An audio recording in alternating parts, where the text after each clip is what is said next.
It's 7:02, so I'm gonna go ahead and get going, and hopefully Roger's just running a little behind and will be able to join us. Welcome everybody. Oop, who is that? There we go.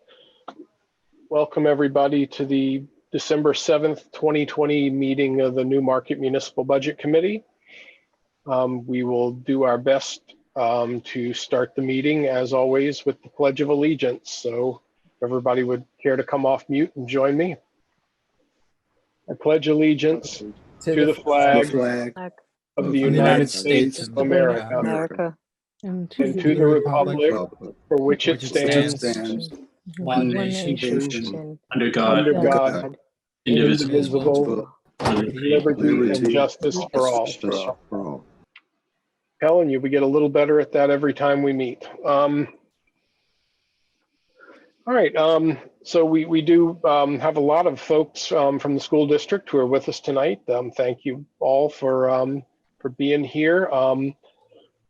So as this is a remote meeting, the first order of business is for us to do a roll call of the voting committee members, as Steve clarified for us at the last meeting. And those of us who are here in that capacity, just identify ourselves and state whether we are by ourselves or whether there's somebody else in the room. So Dan Smith, and I am by myself. Jeff? Here and alone. Rob? Here and alone. Joe? Here and alone. Eric? Here and alone. Mike LaBranch? Here and alone. Mike Kennison? Here and alone.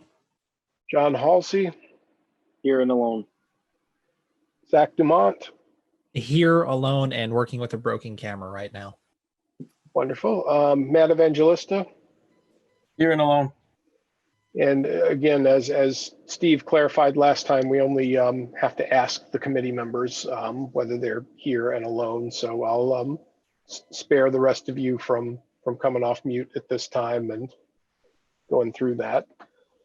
Second order of business, as we do at every one of these meetings, is just to give notice to the public that we are having a remote meeting due to the COVID-19 coronavirus crisis, and in accordance with Governor Sununu's emergency order number 12. I'm also being, hey Tim, I'm being told by people who are trying to watch at home that there's no audio coming through on channel 13. Is that something you can look into?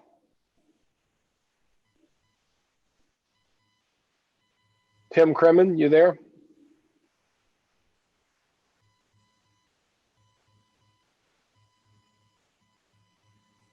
I don't know if Tim is hearing us. So anyway, we are being recorded, so that will suffice, but hopefully they can look into what's going on with channel 13.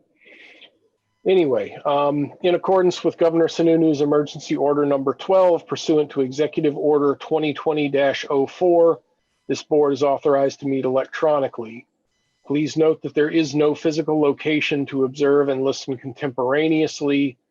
Though the meeting, which was authorized pursuant to the governor's emergency order. However, in accordance with the emergency order, this is to confirm that we are A, providing access to the meeting by telephone with additional access possibilities by video or other electronic means.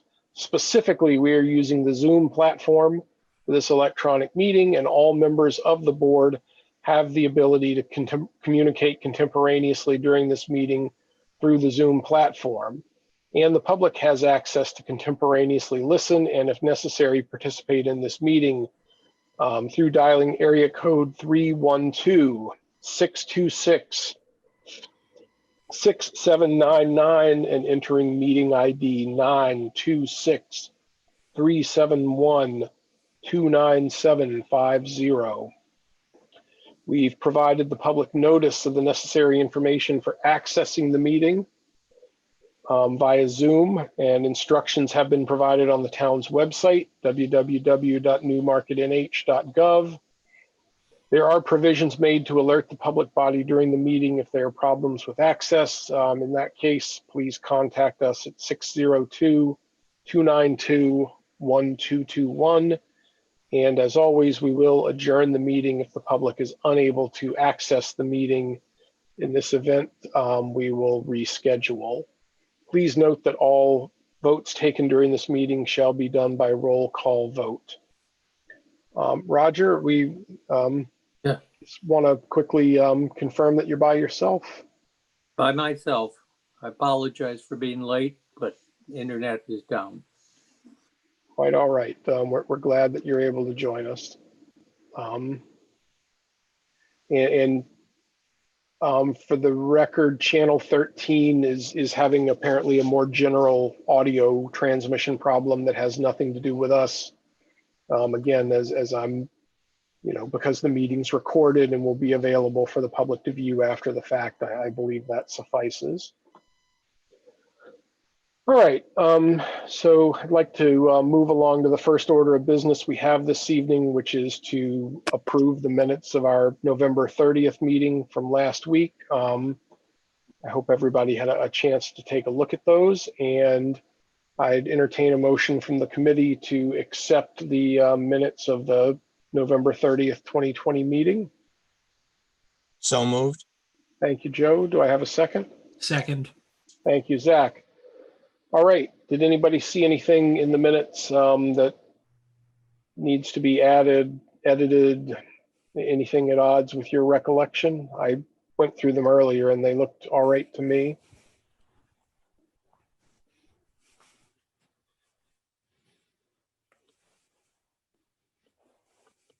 All right, hearing nothing from anybody, let's do a roll call vote on accepting the minutes of the November 30th, 2020 meeting as presented. Rob? Aye. Joe? Aye. Eric?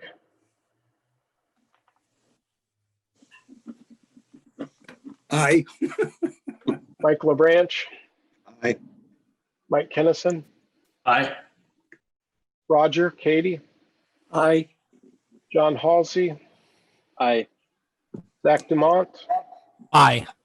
Matt Evangelista? Aye. Jeff Robb, are you still with us? You disappeared from my screen, so. All right, we may have lost Jeff to technical difficulties. I'm sure he's trying to reconnect right now. Next order of business we have, this is our working session for the fiscal year 2021-2022 school district budget. So I invite Dr. Givens and her team. They seem very well represented this evening, which we appreciate. If you've got a presentation you'd like to make in advance of questions, or if you'd just like to move straight into the questions, whatever you'd prefer. Well, can you hear me? Clearly, yes. Oh, good. So since we have several new members of our administrative team and you have new members of your board or committee, I think I would like to start off by just letting each person introduce themselves, and then we'll do a very brief overview. And we have a list of questions that many of you had submitted to us. Some will be answered in the PowerPoint presentation, and then and others we'll take after the presentation. So if you don't mind, I'd really love for our administrative team to take a moment to introduce themselves to you, if Please. the chair would entertain that. Thank you. Please. So most of you know, I'm Susan Givens, the Superintendent of Schools. And this year we have added an assistant superintendent. Her name is Deb Black, and I'm going to let her say hello, and we'll also introduce again Jana Mellon. I think you might have a few folks on your budget committee who have not met her. She's our BA. Erica McNeil is our Director of Student Services. I'll let her say hello, and then we'll go through the building level staff. So I'm going to ask Deb Black if she would introduce herself. Hi, everybody. It's great to meet you. I started with the district on August 10th and I'm thrilled to be here. It's been wonderful so far, quite exciting, a lot of things obviously going on. Before joining the district, just my background, I was a principal in Windham, New Hampshire. And then I was the executive director of curriculum assessment and professional learning for the Timberlane Regional School District for 6 years. Took a couple of years off and now I'm excited to be with you here in Newmarket. Thank you. Jana. Hi, this is Jana Mellon. I've met many of you in previous meetings, but for those I haven't met, I joined the district this year as well in July. My background is I started as a business administrator in Farmington, and this is I moved from Farmington over to here in July. So I'm delighted to be here. I look forward to working with all of you that I haven't met. And for those of you who I've already been working with, it's been a pleasure. Thank you, Jana. Erica.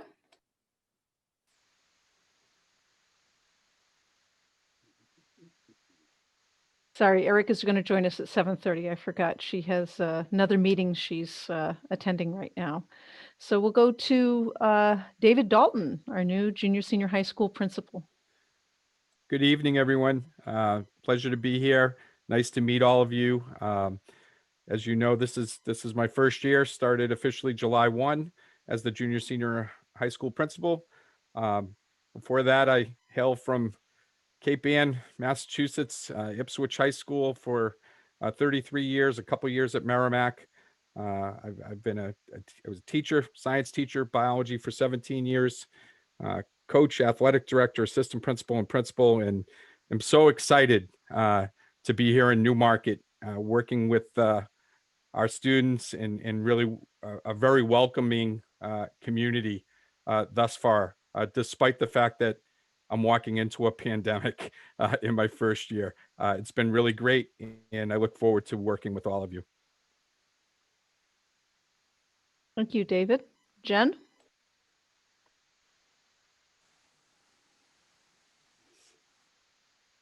Are the assistant principals here with us this evening? I should have looked before I called folks' names out. Oh, I'm sorry. Shana is here. I'm not sure that that Jen is here yet. Okay. Shana? Hello, I'm Shana Farrell. I'm the assistant principal for student services at the junior senior high school. And prior to that, I taught at Newmarket Elementary School for 25 years. Thank you. Sean? Good evening, everyone. I guess I'm one of the more long-term people right now, but Sean Pine, principal in Newmarket Elementary School. This is my 7th year here in Newmarket, and it's always a pleasure working with the Budget Committee and the people in Newmarket in providing a fantastic education here for the Newmarket School District.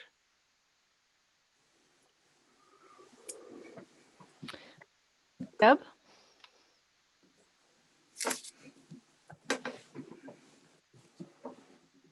Hi, I think probably a lot of you know me, but I'm Debbie Raffo, and I am probably the veteran administrator here. I have been here 27 years. This is the middle of my 27th year. So I definitely love Newmarket and like working with you all. Thank you, Debbie. And Christina Cochran. Hi, everyone. I'm Christina Cochran. I'm the assistant principal for student services at the elementary school. This is my 14th year in Newmarket. I've worked up from being a general case manager to special education coordinator for the district, and now I am the assistant principal for student services at the elementary school. So another kind of long-termer here. I've been here for a while. Not as long as Shana, but I've been here. And I'm not seeing Jason. We just got off a call, had a parent forum tonight, so he was hosting, so he might be joining us in a little bit. But in case I didn't see his name, and he has hopped on since we began the introductions. Jason, are you here? I am. Oh, there he is. Hello, good evening, everyone. Jason Carey, I'm the Director of Information Technology for the school district, and this is my 8th year here. All right. This So is if you don't mind, if I just jump in real quick, I apologize. Jeff, we lost you right before we did the vote on the minutes. Did you have anything to add or edit for those? Did anyone mention that one of the paragraphs of town manager Fournier's time said $1,000 on the tax rate? Here, I'll read it. Sorry that this is an interruption. Yeah, we apologize. We just are trying to keep. I lost internet for a long time there. So third paragraph down under Steve's working session, it says that this is about the assessed value of the town. It says the 2020 rate means that for every $1,000 on the tax rate that the town can raise $981K. So that should be every dollar on the rate. Yeah, actually, that's a good point.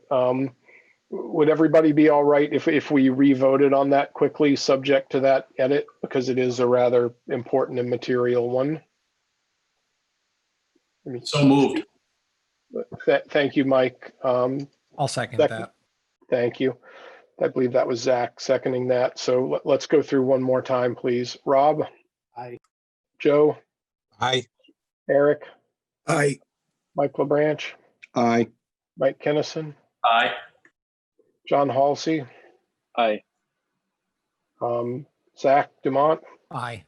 Matt Evangelista? Aye. Jeff? No, Jeff, you're still with us. Give us a sign. Okay, Roger? Aye. Chair votes aye. Thank you. And again, apologies to the school district team. That was a good catch that Jeff made, and I just didn't want to lose it.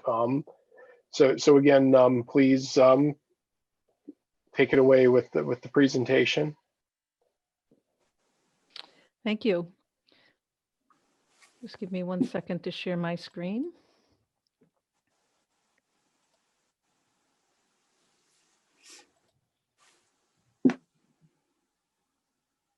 Can you all see the PowerPoint? Yes. Great.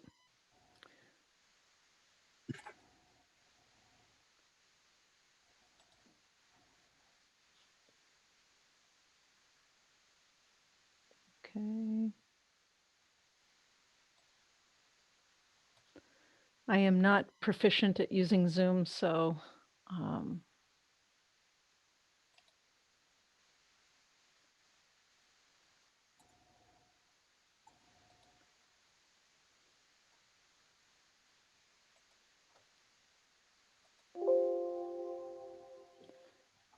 and now I have it appearing on my screen 3 times, so I'm not really sure which one is active. I'm gonna start over. Can you still see my screen? No. Okay. Apologies.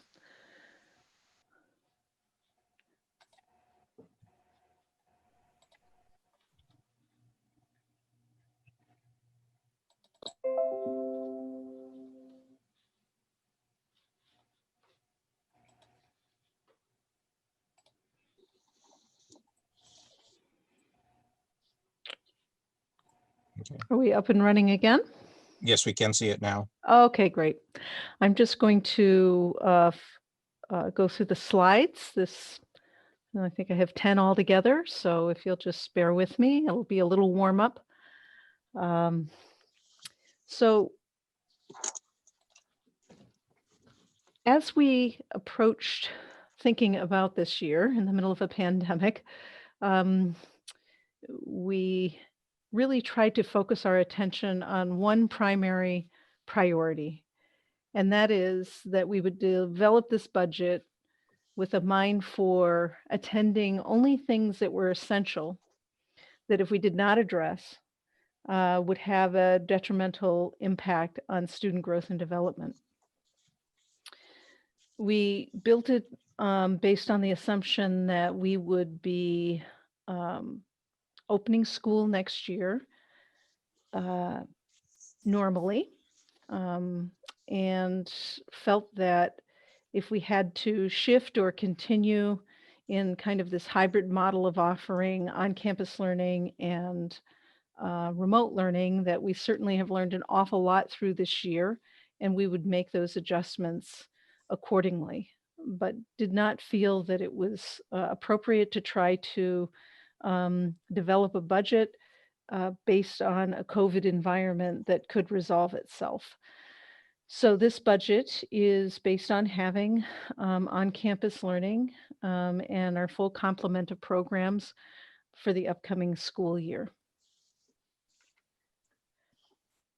The proposal includes some instructional improvements that will be necessary in order to help our students prepare for post-secondary endeavors. And of course, that begins from in the years of 3 and 4-year-olds in our preschool, all the way through our junior, senior high school. Knowing that we have been in a very unstable environment for the last 9 months, and it's likely to continue for this year, we wanted to plan for a year of some recovery from what some are terming as a COVID slide in learning, that students would be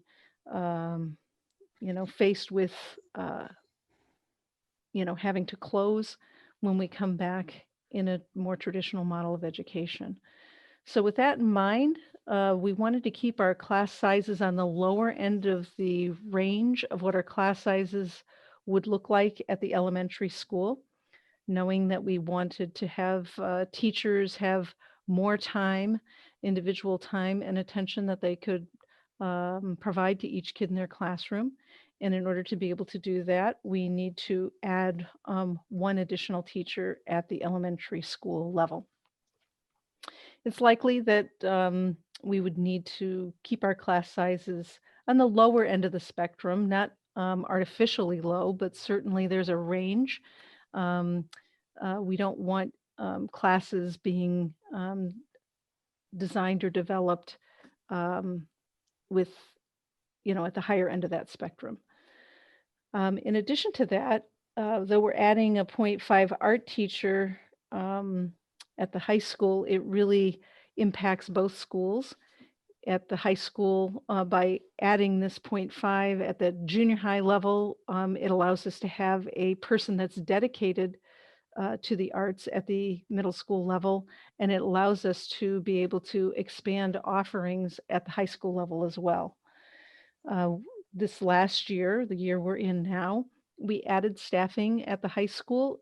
I didn't want to ask for more staff than we needed, and I said last year that if we needed staff in a targeted area, that we would ask for that. But in addition to adding several staff, we were able to realign our staffing at the junior, senior high school, so that at this time we have 4 teachers at the high school in every core subject area. We're still a little bit short in the arts, and of course, an elective program at the high school level is an integral part of the learning experience and the opportunities that we'd like to make available for kids so that they can explore areas of interest.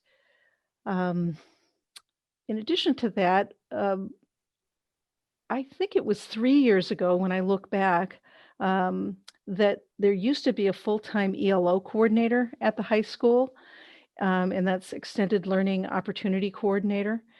And that was eliminated, likely around the time, or maybe coincidentally around the time that the building project began. And I'm not sure if that was because of a reduction or a shrinking of the programming due to the need to be flexible and accommodate having construction going on at various parts of the building. I'm not really sure what the history of that is, but we would like to be able to introduce that back into our programming next year on a part-time basis.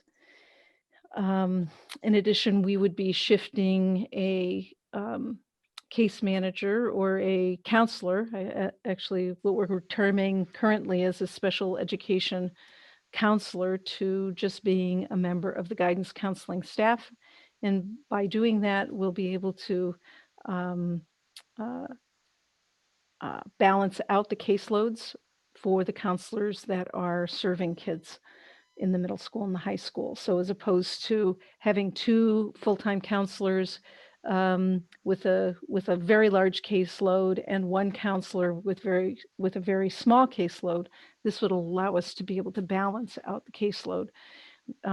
This change will, in addition to the ELO coordinator, will allow us to be able to focus our attention on supporting students as they explore what the possibilities for them might be and what their areas of interest are post-secondary, and to help them to be able to select courses and learning opportunities that will help them to be able to be prepared for whatever it is that they would like to do when they leave us. Another addition in the area of technology, as you know, we've learned a lot and we've had to make an awful lot of changes in the last 9 months. Some changes, I would argue, were probably timely. Things that maybe we would have been introducing anyways. We've accelerated some of that in order to be able to adapt and adjust to remote learning.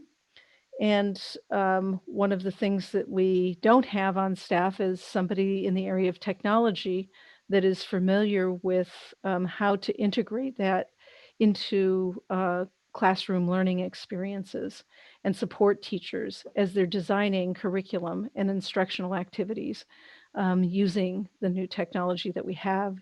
In this proposal, we have software that we're adding. Some of this we've added this year in order to be able to provide more engaging learning opportunities for students. And we would like to be able to continue to use some of this even in a traditional model of instruction. So those are the areas that we're targeting for instructional improvements to support our kids in the upcoming year.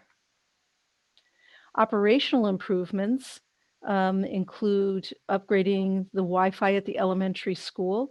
We're on a rotating schedule for doing upgrades so that we can keep our technology and our facilities in top shape. And so this year, the target, so FY22, the target is to update the Wi-Fi at the elementary school. The Wi-Fi was upgraded at the junior senior high school, I believe, last year. And so each year, there's a certain amount of money in the budget that is used for keeping our technology infrastructure updated and also to keep our classrooms in optimal condition. During the building project, there was 12 classrooms at the elementary school that did not get renovated. And so this year's budget proposal would include replacing the carpets in 6 of those 12.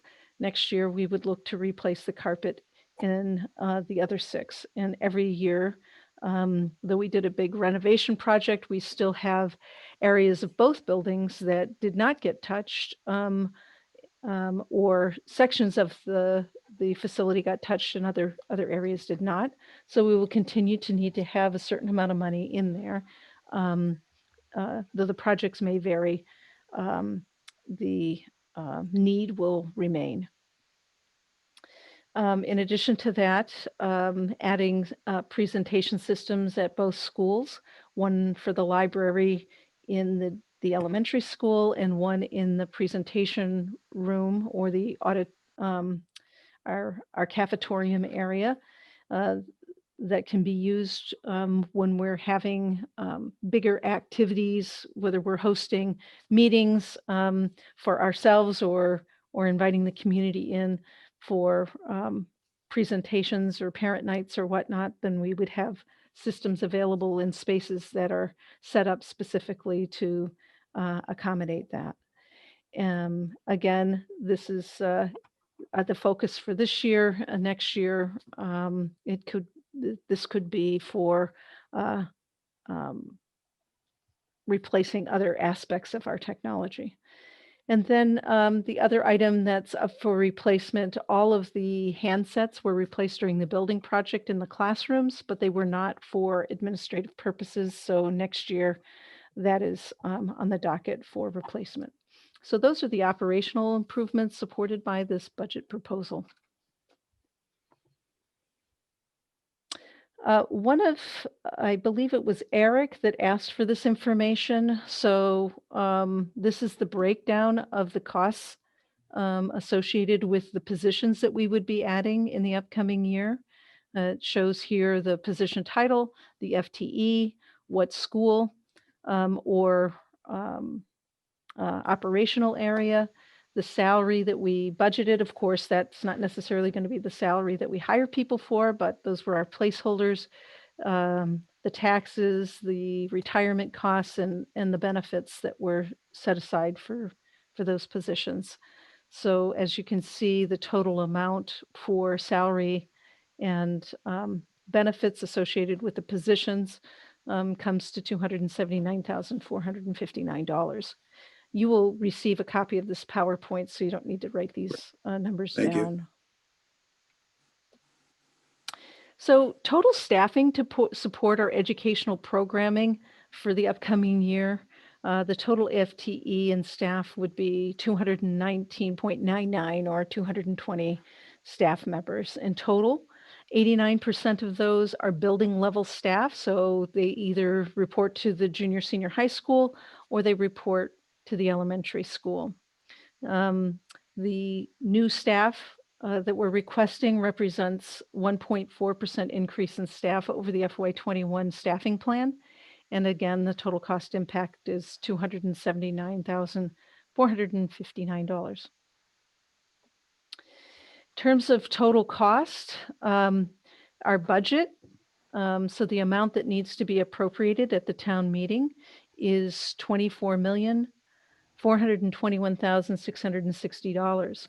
This includes all money that needs to be set aside for spending in the upcoming year, whether that be from grants or for general operating purposes. It represents a $1.182 million increase or 5.2%. The improvements that I talked about in the prior slides amount to $333,573 or 28% of that increase. And for the level services budget, which means the same programming we offer this year, we offer next year, the total increase is represented by 72%. So level service is 72% of the 1.1 or the 5.2% increase. Another question that was asked, I believe this was by Mike, was what is the appropriation? So the appropriation again versus the estimated tax impacts, but the actual amount that needs to be appropriated on the warrant is $24,421,660. The estimated tax rate, assuming, and this is estimated because we have shared with you what we knew at the time to be our best estimates for revenue. And so the way that this works is that you take your appropriation and you subtract out all revenue offsets. The tax rate won't be set until next year, and those revenue numbers will differ from what we have here. But if we were going to estimate it based on the assumptions we're making right now, the tax rate would be $19.11. And so the increase for this proposal on the tax rate from this year till next would represent 57 cents. There were a couple of cost shifts. We've been trying to transition the financial reports and our financial systems to align with the New Hampshire Department of Education Chart of Accounts. And so you'll see some areas where we are shifting folks and or programs from one place to another. We've tried to call those out so that when you're looking at them and you're saying, why is there such a big increase here? Or why is there such a big decrease here? That where we were making those shifts, we tried to note those in the proposal. But two areas in particular that are very visible are the athletic director. And so the athletic director was previously recorded in the PE department and not reported in the athletic department. And so for the FY22 budget proposal, the athletic director, the portion of his salary that relates to athletics is now showing up under athletics, and the portion of the person's salary that's related to offering PE classes as part of the curriculum is reported under PE, as it has been in the past. And then also all of the professional services associated with facilities were previously being reported under maintenance and repair.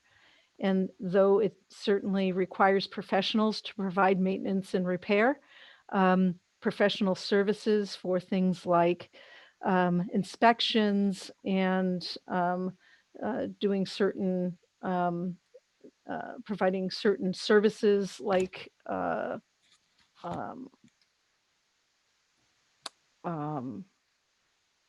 providing transportation services or OT and PT services are better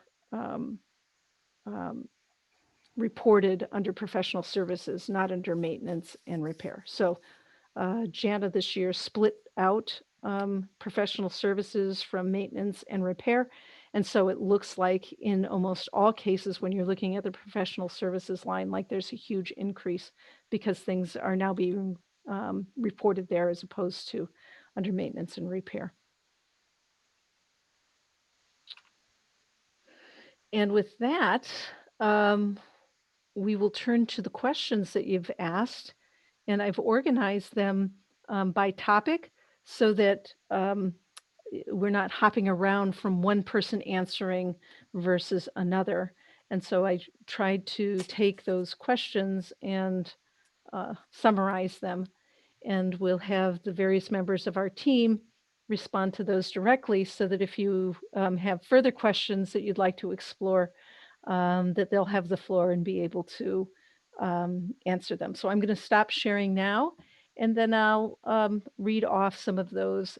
Erica McNeil should have joined us by now, and I'm going to start with her because she needs to join us, and then she needs to go back to the meeting that she just left to complete her time there. So Erica, are you with us? I am, thank you. Okay, so I'll ask the questions and you can respond to them.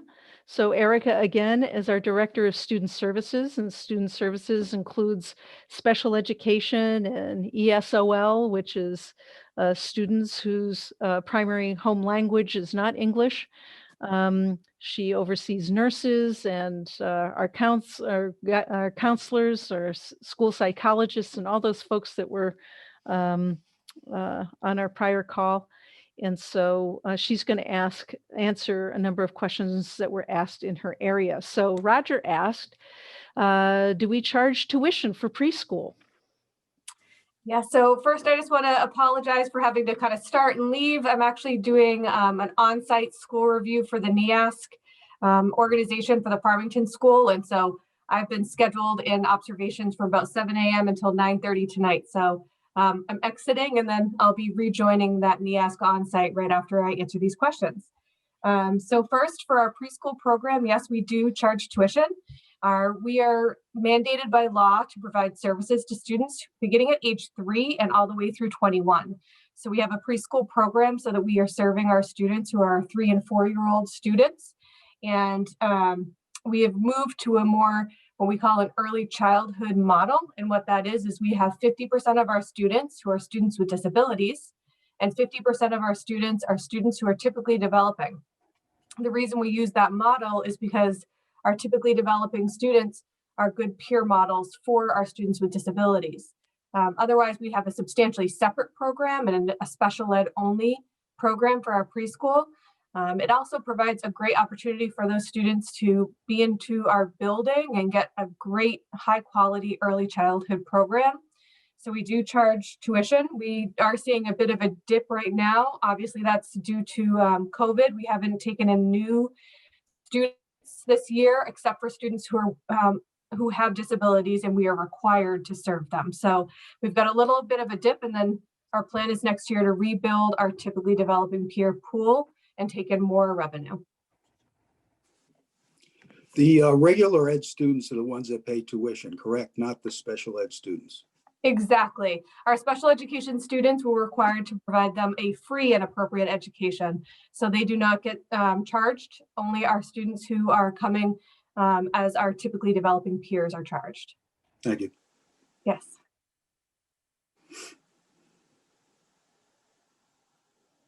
Susan, you're muted. Thank you. The next question was posed by Joe, and his question relates to SAU psychological. His question is, how many FTEs are in this department for a budget of $223,000? So we have 2 full-time school psychologists, and they provide a range of services for us. They're held under the SAU level because we need to have them have the ability to go either, they go to out-of-district schools and provide testing there, or at sometimes where we have one housed at the elementary and one housed at the junior senior high, they have to flex and provide services within both buildings. So we have 2 full-time FTEs. The total amount that is quoted, the $223,000, is not just for their salaries. It's salaries, benefits, retirement, all of that, but it also includes the testing materials, the actual testing kits, which are quite expensive, as well as protocols is what we call them. They're basically every student that we test, it's a packet that we fill out with them, and that has all of our rating. They also have dues and fees. That's a small amount. And then also their supplies and books are also part of that.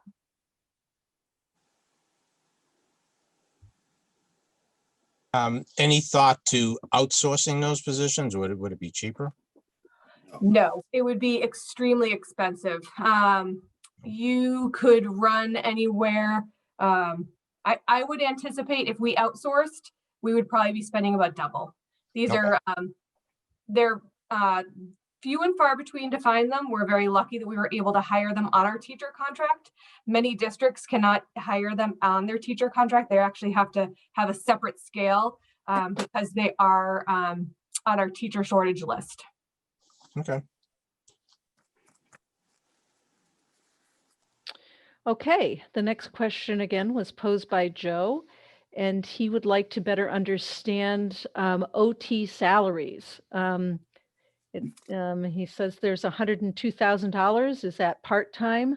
As opposed to, in other words, should it be PT salaries maybe as opposed to OT? So maybe you could talk a little bit about OT salaries and what OT means. Of course I know, but I'll let you speak to our OT line, which is our occupational therapy line, encompasses 1.6 FTE.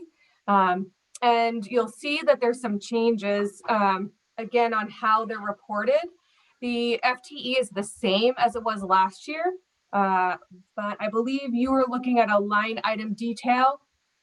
OT is split between the 1, 2, and 3 levels. So the 1 is elementary, 2 is middle, and 3 is high school. And each year, as our student needs shift, I have to shift what percentage my occupational therapists are working. So right now we have more need at the elementary school. So you'll see, I believe it's page, sorry, that's the psychological. Page 11, you'll see that there's an $18,000 increase. And then you'll see on page 19, at the middle school, there's a $19,666 decrease. So As I said, the FTE is the same. It's still the 1.6 positions, but they shift based on the 1, 2, and 3 level so that we can report to the state at what level we're providing those services. Okay. You know, Erica might help out explaining how difficult it is to get OTs. You mentioned that about school psychologists. You know, it's incredibly difficult. You're just so fortunate to have these people working for you. So we absolutely are. If you work in the clinical end, if you work in a hospital, you're going to make substantially more. These people are hired on our teachers scale, and they're not being paid as a clinical person, but they bring their clinical skills into our building every single day. We have been very fortunate to even find the part-time position. A lot of people want a full-time year-round position, and we have been really, really fortunate to find high-quality therapists to be able to work with our students. We actually were able to find an occupational therapist who's worked also at schools that are out of district. So these are students who have very, very high needs that can't be served in a public school. And she brought a lot of assistive technology expertise for working with students who have really high needs and has brought that into our school. And she herself has figured out how to find a full-time position working between a couple of different schools. So yes, we pay a lot less than a clinical setting would pay, and we have been very lucky to find high quality therapists.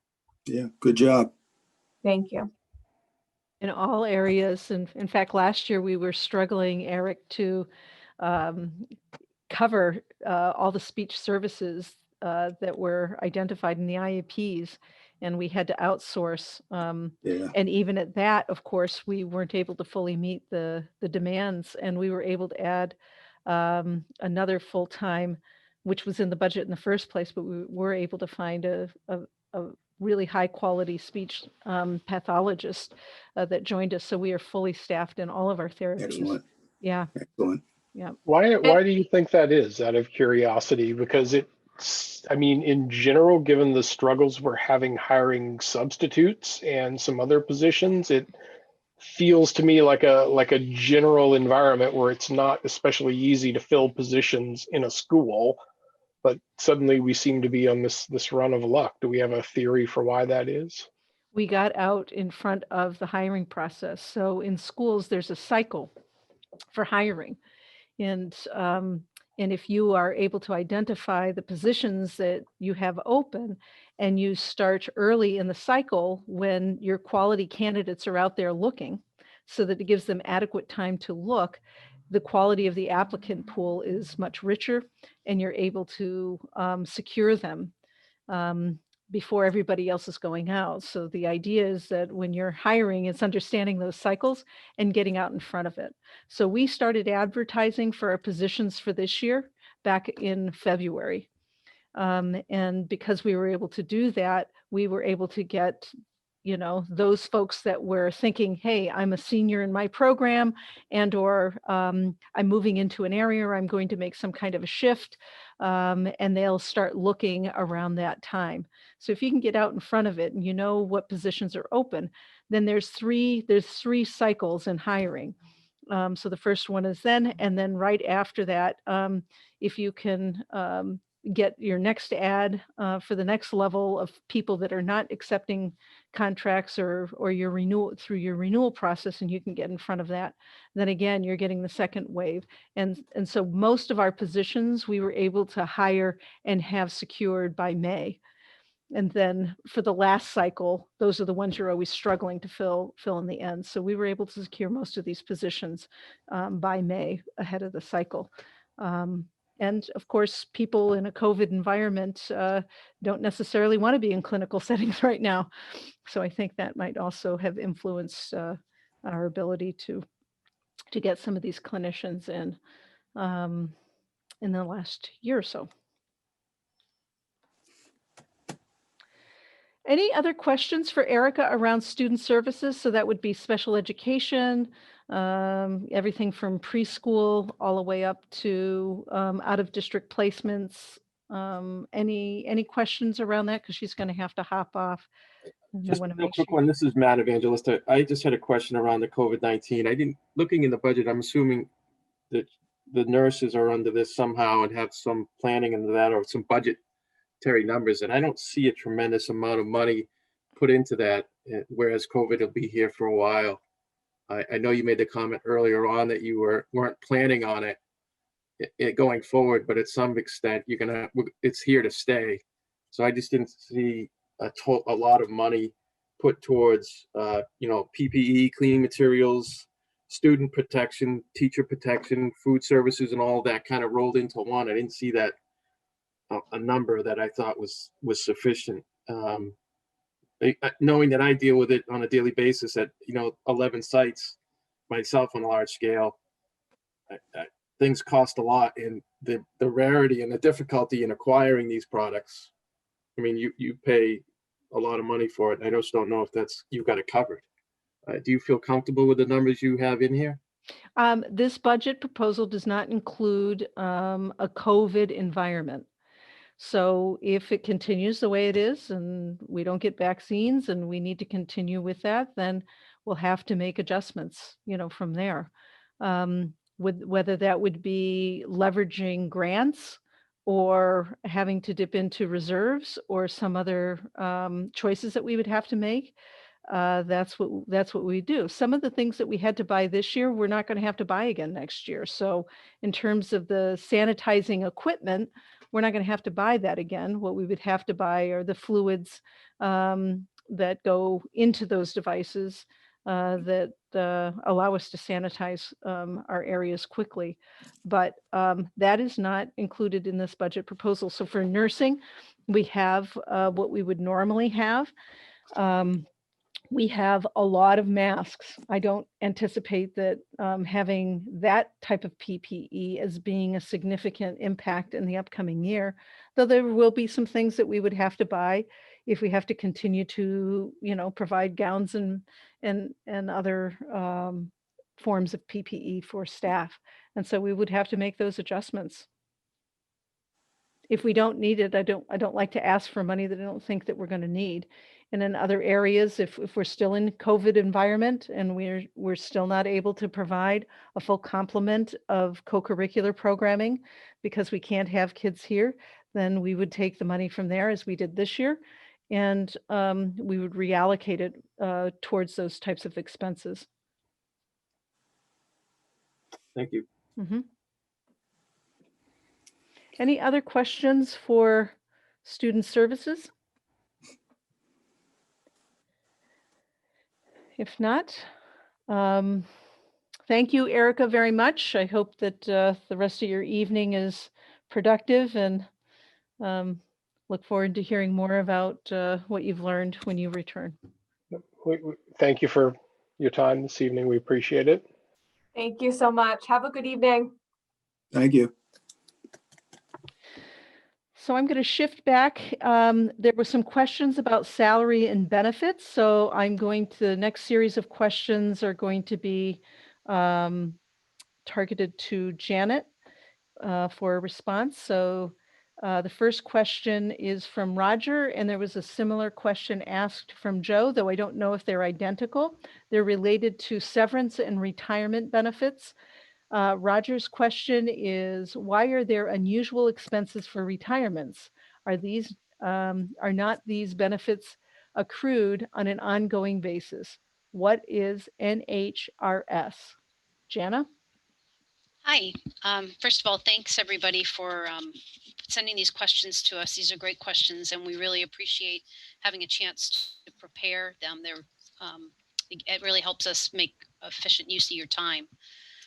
So to answer first, the easy one, what is NHRS? It stands for New Hampshire Retirement Services. It's the state pension under which our teachers and certain employees participate. The rates are set by the legislature,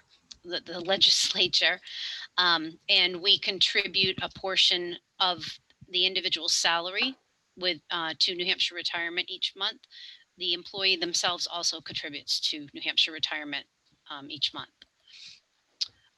So the second part of the question is, why are there unusual expenses for retirements? And I think that may be what Joe was getting at as well, with the severance question. So when you last voted, the town last voted on the teachers' collective bargaining agreement, in that collective bargaining agreement are terms for severance payments to teachers. So the amount that we put forward into a budget is directly related to the number of individuals who report that they're retiring.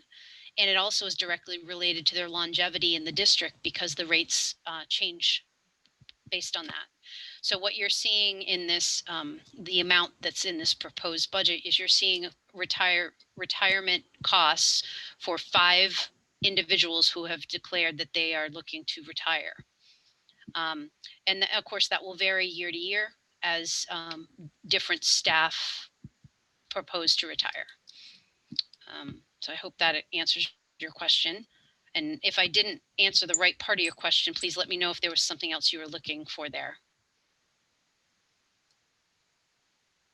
Jana, what I would, if we pay into a retirement system, it seems like the retirement system should have accrued enough money for the retirement benefits.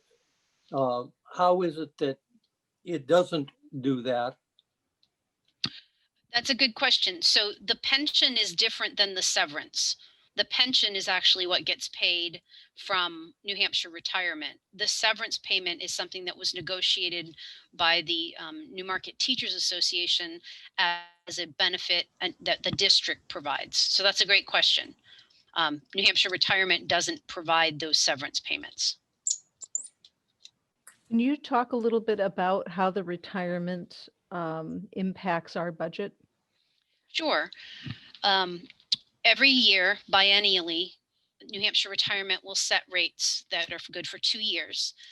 Fiscal year 21-22, the budget that we're looking at right now, is the beginning of one cycle. So we had a significant jump this year in the employer contribution percentage that we're required to send. Teachers, over 3% increase, and that's on their total salary.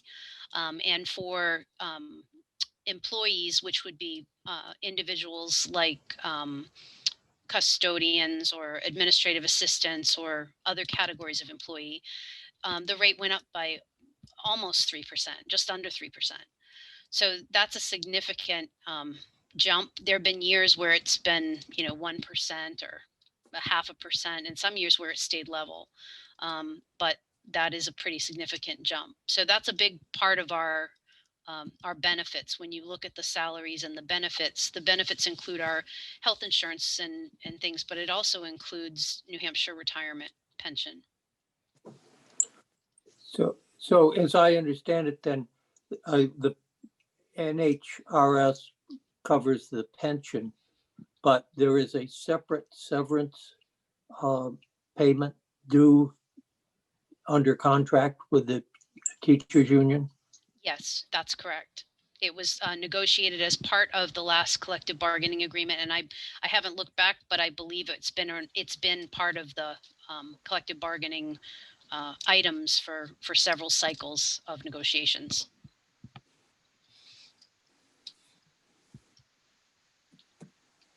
It also, one thought also is that you also can save money. I mean, you're paying people severance, but you're hiring other people at lower salaries because those people tend to be at the higher end of the schedule. So there's a benefit, a financial benefit as well.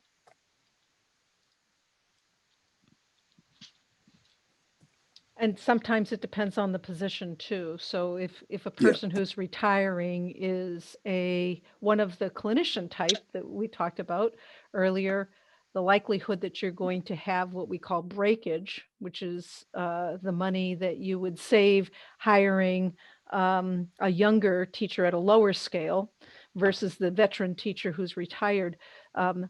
Sometimes that's not going to take place because hiring people at lower salaries in certain targeted positions is not, one, advisable and two, possible. So But there is oftentimes breakage, as you said. If you have a veteran teacher, you get a lot of applicants for, let's say an elementary school position.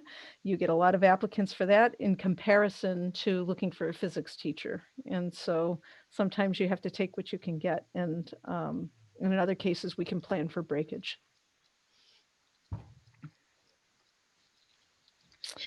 Okay.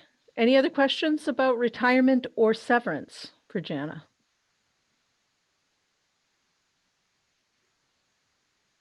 Okay, Eric asked, what are the proposed salary increases for SAU and school administration and their support staff? So as Jana mentioned, we have two unions here. One is for support staff, meaning paraprofessionals and tutors, and the other union we have is for teachers. But there's a whole host of other positions that we have in our schools that are not covered by collective bargaining agreements, and we do set aside money for that. So I'll have Jana speak to what we have put in the budget for others that are non-union positions. Great. So I took your question and I took the SAU school administrators and the support staff and their support staff and aggregated them together. And again, when we budget, we're budgeting based off an amount with a proposed increase. The total aggregate amount that corresponds to those individuals is $84,731. But it should be noted that actual salary increases for individual employees, for most individual employees, have not yet been determined and will be awarded when contracts are issued in the spring. So for the number crunchers, that 84,007 amounts to an average increase of 3.38%, but that doesn't mean that every person is getting 3.38%. So it's kind of a pool of money that you use. Right. We Okay. generally will budget different categories with a certain percentage of increase, but it doesn't mean that everyone gets exactly what was budgeted for that position. Mhm. Thank you. You're welcome. Okay. The next series of questions relate to business and transportation. So Roger asked if we could please help him to understand what professional services are and why they require special facilities. I think the way we wrote the sentence might have been confusing, but I think it's important for Jana, since professional services are a new category, to explain the difference between that and our maintenance and repairs. Right. Jana? Yeah. So Dr. Givens touched on this in the PowerPoint presentation that she put forward to you. Basically, this was an accounting shift. Previously, the facilities repairs and maintenance was just one big number, and it included a lot of different things that we felt were more appropriately categorized in accordance with the chart of accounts for the state of New Hampshire. So that big amount of repairs and maintenance has actually been broken down into three categories. One still is repair and maintenance, so repairs to the building or routine maintenance. Professional services are like recurring services such as pest control, air quality testing, fire and emergency light inspections, alarm monitoring, those kinds of things. They're not really repairs, they're services that we have to have in order to operate our buildings safely.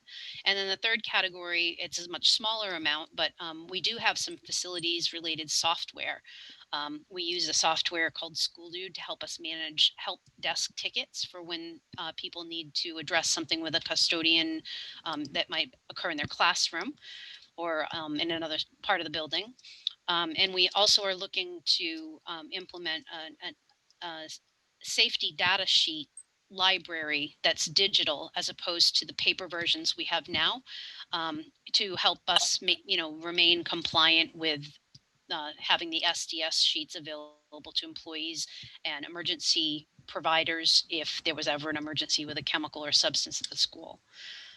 So in general, that's the facility side, but we also use professional services to describe things like transportation, um, special ed services are grouped there, general ed, professional services, if we have those, would be there, facilities related ones that I mentioned before. So it's kind of a general, anyone that provides us a service to the school.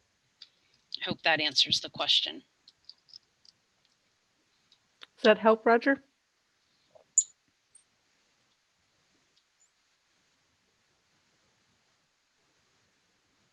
Oh, may have lost him.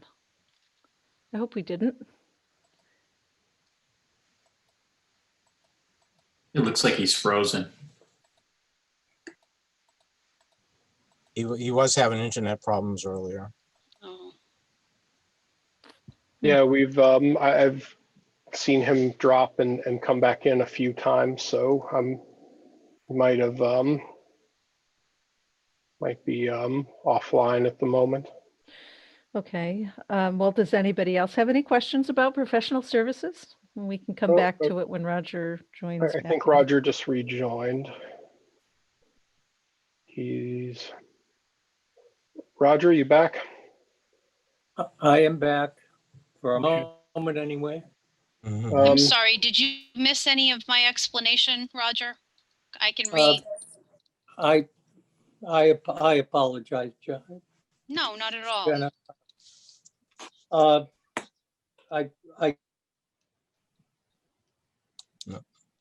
Oh, goodness. Poor guy must be incredibly frustrated by this point. One time he gets all the answers to his questions. Yeah, I think that was a very good explanation, Jana. Hopefully Roger got it. Okay. Well, I'm happy to, if he's able to rejoin. It looked like he was going to say something, and I'm happy to address that later on if he would like to go back. Jana and I will be on for a little while. We'll dismiss the rest of the staff after we get through the FY22 budget information. Well, so we'll just, the next question really was from Roger as well. So I'm going to go ahead and postpone that, see if we can get him back online. So we'll move to the next batch of them are all on business and operations. So I'm going to again, move to the next topic, which is in instruction and on the district-wide level. And so Eric had several questions, in part related to technology. His question was, why add a tech intervention specialist instead of providing extensive and required training for teachers on the application of software to their teaching? There's multiple questions in here, so I'm just going to stop at that. And Deb's going to respond to this series of questions. So Deb Black, our assistant superintendent, will turn the mic over to you to respond. Great, thank you. So, you know, the tech integration specialist is something that is actually fairly commonly found in districts, probably in the last 10 to 15 years. And the reason being, to your point, you mentioned intensive training of staff. And we all know that some people enter the classroom with far greater levels of comfort and capacity in the use of technology. And we also recognize that technology continues to change rapidly from week to week. We really saw it in a very dramatic way whenever we switched to remote learning, because we had lots of folks who were comfortable with using Google Classroom. Some had never used it at all. We introduced Zoom as a tool. Some folks are comfortable using Zoom, some still aren't. And so some of those things take time. An example of that is that we did offer training to all of our staff, and for some of them that was perfectly adequate. But for a lot of people, you know, a single training doesn't really give them the comfort or the capacity to use that tool efficiently, and they need somebody to kind of walk them through it again, sit down with them, help integrate that into their practice. So that is something that that we see a lot. And it's something that we try and make sure that teachers have all the resources and tools and supports that they need. Another example is we've got tools within all of those platforms like Jamboard and other various integrated pieces that people need help using. They need help figuring it out oftentimes. We also know that any planned technology deployment that we do that will support our broader curriculum learning and goals is really necessary. We're about to embark on writing our curriculum K-12, which is going to be quite a massive undertaking. And integrating the 21st century skills is going to be key as part of that, and making sure that as we look to perhaps change some of the resources that we're using with new curriculum, that we have somebody that's got a nice background to help us investigate and determine which of those tools and resources might be best utilized for those purposes. So, in general, we can offer one-hit training, a one-shot training for staff, but we find that that's generally not adequate, that they need more ongoing support. Well, that's why I said intensive training. Yeah, I realize that one shot isn't going to work. So yeah. will there be a point down the road where you will hold teachers accountable to have competencies in the integration of software application? I think that our many of our teachers do have adequate ability and capacity. I think it's, Eric, more that it's constantly changing and evolving. And with technology, staying ahead of that curve is really difficult. When I think about, the kinds of tools and resources and things that we have right now this year that we didn't have 2 years ago, it's astounding and overwhelming. So, I will tell you in my previous jobs that the tech integration specialists have really been key to keeping us on the forefront and helping us to make decisions about what things we no longer want to be using, and making decisions about what things we want to add, and making sure that when we do invest a great deal of money in a resource, that it's actually being utilized, because too often we spend a great deal of money on something and it sits on the technology shelf and doesn't get used, not because people don't want to do it, but because they're overwhelmed and nervous about it. Okay. Thank you. Yeah. Okay, the next part of the question says, does SAU 31 require computer software? I think we answered that one. Yeah, you answered that. Yep. Yeah. Is it the goal of the SAU 31 professional development plan? Yeah, so our master plan does not include in there a goal specifically that calls out professional development in regards to technology. They list various activities that teachers can engage in during the course of their 3-year cycle, and teachers can get up to 30 hours within those 3 years toward recertification in the area of technology. But as far as requiring teachers to have a goal, that is technology related, that is not part of the master plan. Okay. At this time, do you see that happening down the road as you make investments? I think the place for that probably is more in our district goals, in our school and district goals that we have goals that teachers can then attach their personal goals to as part of their goal setting process. So yes, okay. I could absolutely see that could be a relevant goal. Okay, thank you. Thank you. Okay, the next questions up are again from Eric. Could you please briefly describe the progress on the rationale goals for reinstating the assistant superintendent position that were stated in the 2021 budget proposal? So there's many tenant goals that make up the responsibilities of the assistant superintendent.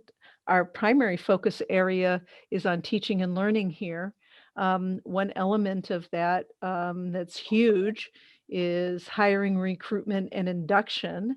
And we know that it takes concerted effort to support teachers who are coming into the field to help them transition into a teaching role successfully and feel supported. You know, teacher education programs out there, you know, are able certainly to provide teachers with theory, and most teacher programs have a practicum associated with them, but that doesn't in any way, shape, or form make them into proficient master teachers. Proficient master teachers require investment from master teachers to help them develop over the course of their time. And I would argue that master teachers do not remain master teachers if they do not continue to stay current in research and knowledge and implementing that into their practice. So one of the, you know, I believe hiring well is job one. And I think that a good school district invests in the development of the staff that they have. And so that's a huge element of what our assistant superintendent's role is. And I'm going to let her talk about the work that she has done so far this year in the very short time she's been here to support our new staff. In addition to that, curriculum and assessment and instruction is a huge part of that. And right now we are analyzing our SAT and PSAT data. Recently, our kiddos took those tests, and we are actively analyzing that, and we'll be doing a presentation to the school board on the 17th regarding our performance there, and where we have gaps and some trends that we're seeing that we need that are a little sobering, I would say. And so she does work in that area, certainly helping us to better understand that, organize that, works with our administrative team as well as our teacher leaders and teachers to understand where those gaps are and engage in conversations. So I'll let her talk a little bit about that. And then, of course, curriculum. We sadly do not have a curriculum that's being a vertical pathway from pre-K through 12. And I was rather surprised when I arrived here to not find much in that area. So there's a tremendous amount of work there. And so I'll let her talk a little bit about our thinking in that area too. So with that little framing, I will turn the mic back over to Deb Black and let her tell you more about some of the exciting things that we are working on. Thank you. Thanks, Susan. So one of the first tasks that Susan asked me to undertake was the mentoring and induction program. So when I started in August, one of the things I did was review what you have been doing in the past, and you have had mentoring induction programs, in your district. And but what I did was, develop a comprehensive program for our new teachers that will take them through their first 5 years of employment with our district, because in New Hampshire, teachers move to continuing contract after 5 years. So what we used to call tenure is now referred to as continuing contract. So we know that those first 5 years are the most challenging. We right now have 29 teachers that fall under that category that are all part of our program. 11 of those are in their first year. This year, we were able to have a 2-day induction program. Because of COVID, it was a little bit more challenging to be able to run that the way we would have liked to.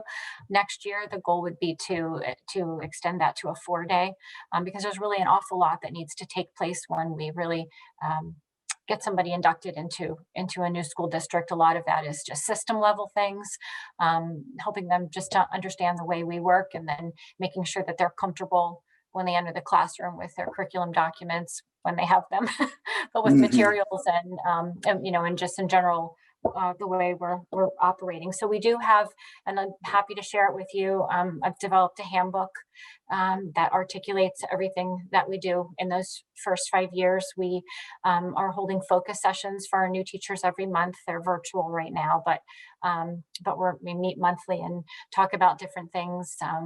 This past month, we looked at flipped classroom model, what that might look like in a remote environment. And this time we're going to be looking at formative assessment this month. So kind of just working to make sure they have supports. They all these new teachers have mentors assigned to them who are meeting with them regularly. Ordinarily within that program, we would have teachers would be able to have their mentors come into their classroom and coach and work with them. That's happening here and there just because we have to manage our cohorts, and we're trying not to mix people from one cohort to the next. And we also, our plan also would call for them going in and observing their master teachers. And that's something we'll definitely ramp up when we get through this nightmare. So I think we're really in a great place with mentoring. One of my goals would be to increase our mentor pool, to have more teachers that are trained to serve as mentors, and to get people more comfortable doing that. Excellent. Yeah. Go Sounds ahead. good. No, I was going to say it sounds good. Good. And I'm Yeah. happy to share the handbook if anybody wants to see it. Yeah, I would like to see it, but yeah. Great. Okay. Thank you. Some of the other things that I know that I was called upon to do, or was part of the plan, I believe, when I entered, was managing grants. And so I have taken over that. We right now have 3 years worth of grants running for Title I, Title II, Title IV. And then this year we had the CARES Act grant that I worked with Jana and Lee for a lot of the stuff that's kind of gotten us through this crisis. So I have taken over the grant writing process, the grant reporting process. So that's been happening.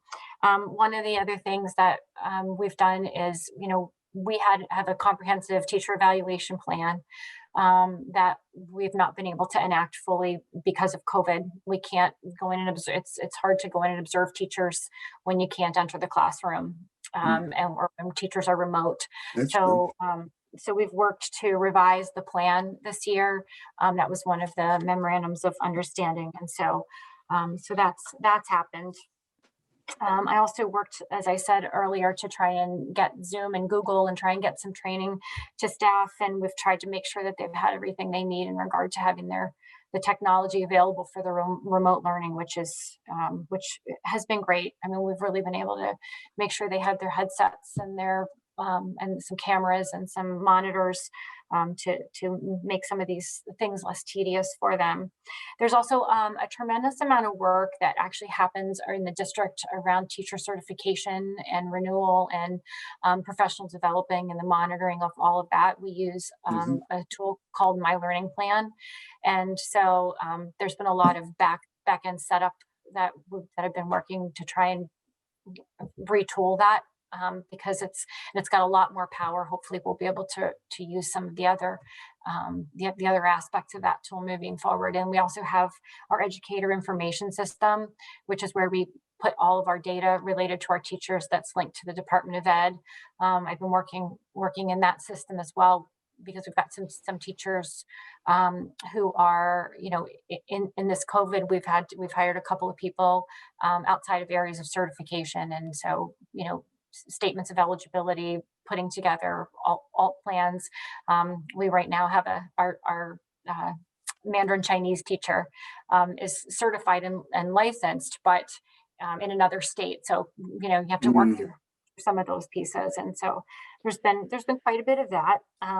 Been doing those things.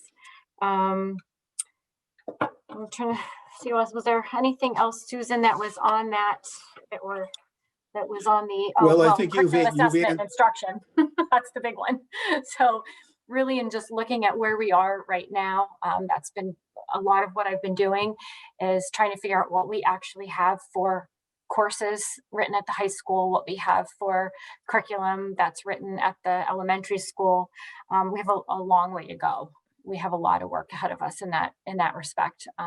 So we really need to work on identifying competencies, starting to look at aligning assessments, having common formative and summative assessments, and assessing competencies. But in regard to curriculum instruction, my goal is going to be to develop I thought it would be a 3 to 5 year plan, but I think we're probably looking at a 4 to 6 year, just based on what we need to do as far as writing curriculum and developing assessments, and then changing reporting.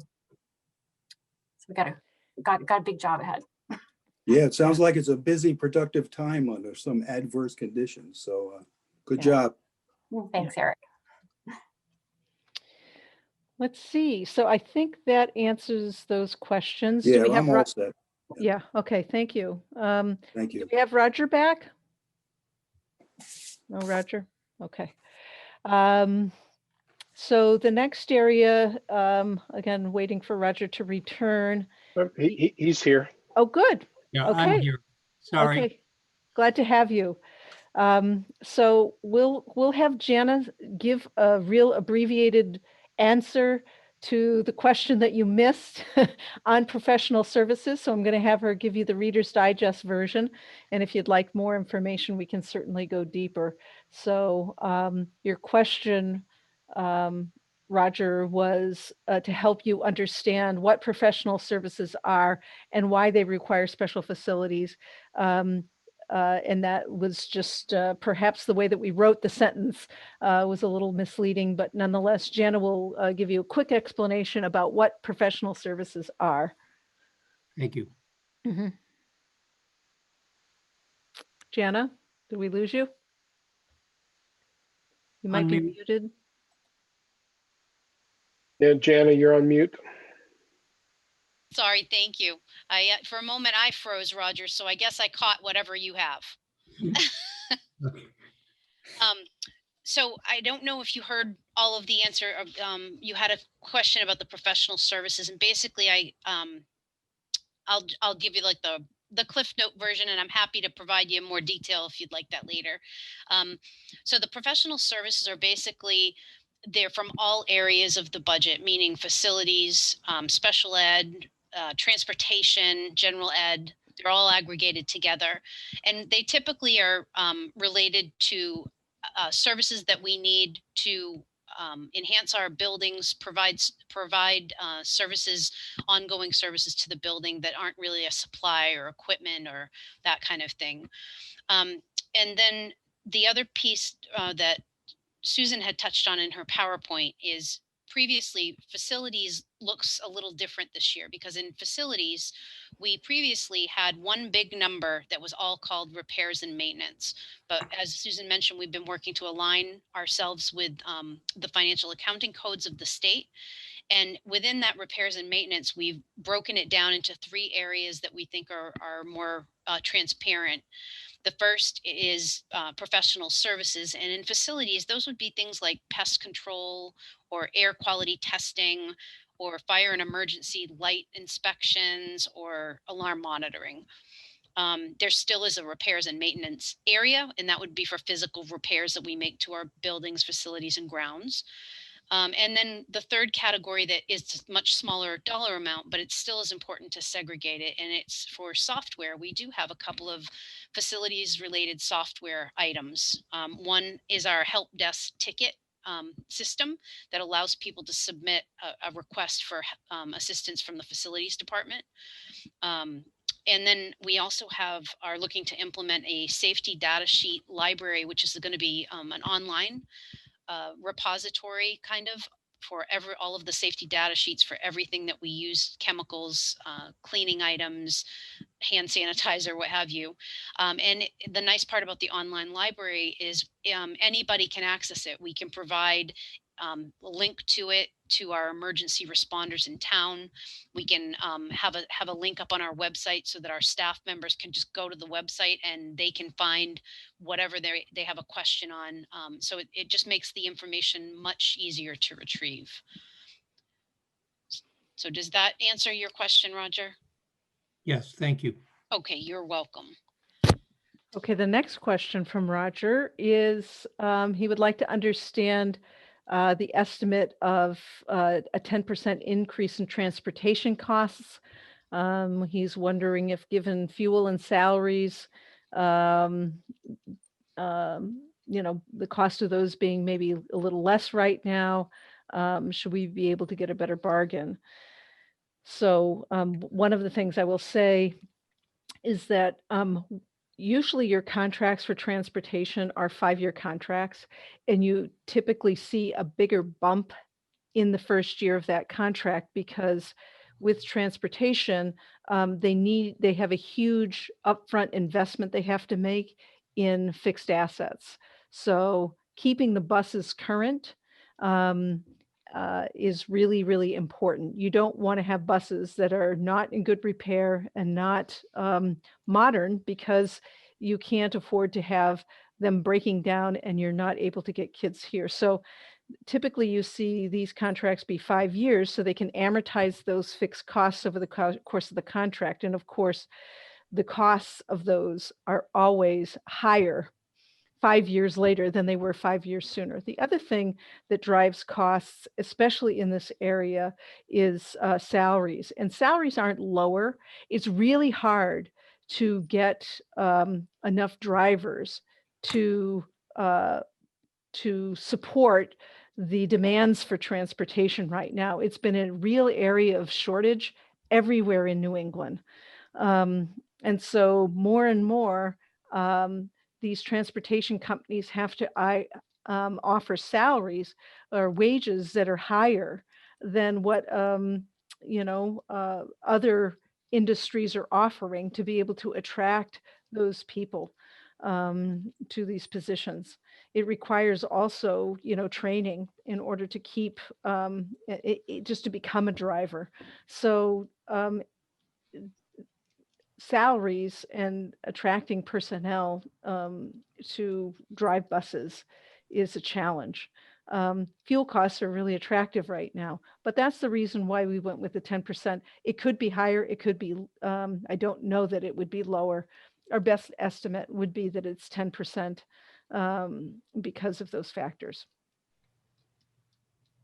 Thank you. Moving to operations in the area of technology and facility. Roger, you had a question that you noted on page 10 that there would be flooring and Wi-Fi upgrades at NES. What are these costs and what items are they carried in? I'm going to turn the mic over to Jason to respond to your question there. Sure.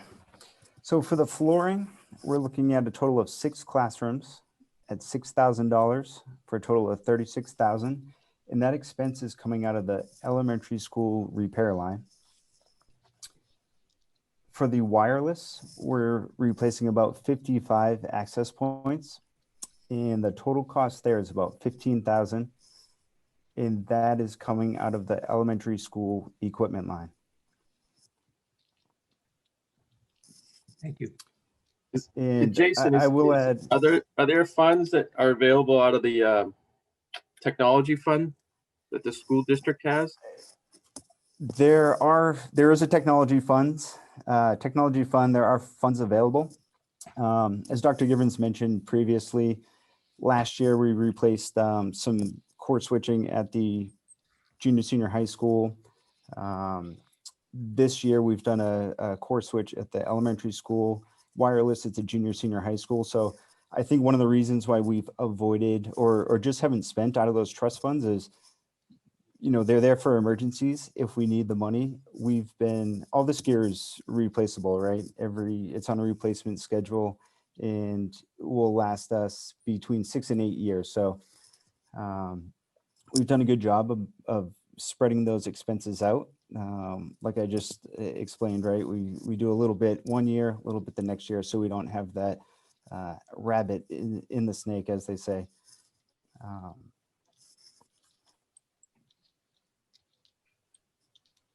So to answer your question, yes, there's money there. Whether or not we plan to purchase the wireless out of there, I'm unaware. Did I want to make sure I heard you correctly. So 55 wireless access points that we're replacing? Correct. About how many devices is each of those access points carrying? So those 55 provide an access point for just about every office, every classroom. And with our class sizes, call it between 15 and 30 devices per access point. Against an enrollment of, it's just something about the math doesn't seem quite right. It has to do with the wireless density. So in the past, we've purchased larger access points for less devices and installed an access point in every other classroom. Now all of our kids have devices. So again, you're talking definitely at the higher grades is when you'd see 15 to 30. Kids have their Chromebook, they also have their cell phone, teachers have multiple devices. So that's where I get those numbers from. But we switched from that old model of an access point in every other classroom to one in every classroom to meet the new demands that we have, right? We have devices for all of our kids, preschool up to grade 12, plus all of our staff members. But maybe I'm misunderstanding. The 55 is just for the elementary school, or is that system-wide? Just the elementary school. We have over around 70 at the junior, senior high school. All right, just seems strange because, you know, if every access point's carrying 30 devices, I don't think there's 1,700 Wi-Fi devices in the elementary school. That would be like 3 for every human being in that building. Sure. So we're buying smaller access points so we can provide a better signal in every room. So it's more about the wireless density, the wireless signal, than it is about the number of devices. And we're buying smaller access points, right? So they're almost half the price of the ones we were buying previously. When we implemented a wireless system, I think back in 2014, a proper enterprise solution. And we, again, went with larger APs. We had less devices down there and we did a staggered deployment. A lot's changed in the past 6 years and we've adopted this new model. So yeah, there is quite a bit. And again, I think we're at 70 at the junior, senior high school. Okay. Does that need to bring you to have a need of increasing your bandwidth, which will bring you additional cost? We've had a 750 meg symmetrical dedicated fiber circuit here for, I think, the past five years. We'll actually go out to bid for that again this year. And the cost of fiber is dropping every year, and we will be able to reduce that line or increase our bandwidth to a gig for less money than we're paying now. So we're all set with bandwidth. We've been fortunate there. I will add one last piece on the wireless, and that is we participate in a federal reimbursement program called E-rate. So out of that $15,000, we'll see about 50% of that back the following year. So you're talking 15,000, cut that in half, 7,500. A 6-year solution, you're looking at about $1,200 a year for an enterprise wireless solution at the elementary school. And again, there's core switches, as many of you I know are much more familiar with technology and the backside of how all these things operate than I do, and certainly Jason is very knowledgeable. But the idea is that we keep a certain amount of money in the budget to ensure that year in and year out, we're able to maintain a system that we can rely on. I'm thinking about multiple occasions in the last year where I visited classrooms and at the elementary school, without having a separate node in every classroom, there was some connectivity challenges. And, you know, I was invited into a classroom, you know, a teacher was very excited about showing me this web quiz that she'd spent tons of time on, and the kids could not all get connected. It took us quite some time to be able to implement that. And there was some some latency problems there. So being able, the more we design curriculum and instruction to use these types of tools, we need to have our utilities, and Wi-Fi being one of them, accessible and working at a very high level. And so it's really, really important that we do that. Also, in a non-COVID environment, of course, you might have multiple kids in classrooms, right? You might have kids from the classroom next door come over and engage in a learning activity. And so being able to have that flexibility, even if you have 13 kids in this room now, to have the capacity to be able to service more students.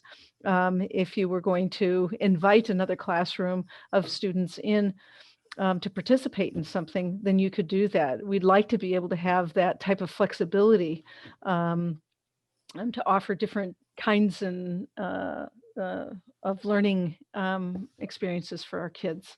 So adding the Wi-Fi here, upgrading it last year, updating last year a core switch at the elementary school. We have servers that need to be replaced, and this is kind of an ongoing thing. So we have money in those trust funds, and the idea behind that is that if we have a situation where we're in an emergency, which we had this last year, we needed to add some projections, cameras, what are those, short throw projectors in our classrooms, and the building project we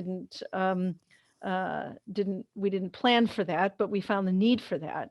And so we did tap the technology trust fund for that, to be able to, for every teacher having similar equipment in their classroom is really important if we're going to have technology expectations and goals. And so that's one example of how we have used that. And we would use that. If our system went down and we had a catastrophic failure of something, then we would hit that trust fund up as our fail-safe should we need additional funding after the school year began. So any other questions regarding our Wi-Fi or, our trust fund? We certainly provided you all with what the balances are in those as of, I think, the end of September. Actually, could I step back one topic to the transportation for a moment? Just something you mentioned before. So we're the supposition, one of the suppositions anyway, underlying the 10% is that coming into the first year of a new contract, that the transportation provider will command a premium because they're going to be investing in their fleet of vehicles that services our contract. So do we stipulate that in the bid, that they can't have buses older than X? Absolutely. All right. Thank you. One more question, if I may, on the same subject. So it sounds as though that they look for that 5-year commitment and the benefit to us for amortizing. Is there any benefit to consider a longer commitment? Are there any cost savings if we commit for a longer period of time and amortize some of those costs over 7 or 8 or 10 years? We wouldn't want a bus that's 10 years old, but maybe exploring the idea of a 6-year, that might be something to consider. But I wouldn't ever recommend pushing out buses that long. But Janet may be able to speak better to, in this state, are there any restrictions that we would be faced with? And before Jana's answer, if I could just clarify, so I'm not suggesting, locking out vehicles within the contract for a longer period of time. I imagine we could stipulate at a different period how long those buses are in service. Oh, okay. But if we made a commitment to an organization for a greater period of time, could we achieve a greater savings or more predictability over a period? Thank you. That's a great question. Thank you for clarifying, Rob. I'm going to let Jana answer that. I know that in some, I don't know if there's any RSAs out there that dictate entering into contracts for longer or shorter periods of time. Jana, is there any restrictions placed? There's not a restriction per se on that, other than we would have to have a non-appropriation clause in any contract to make a multi-year contract. But to Rob's point, it's a good one, because what I have seen, and I'm sure Susan's seen it in her experience too, is that there are very few providers of transportation, especially in this area. There's really one game.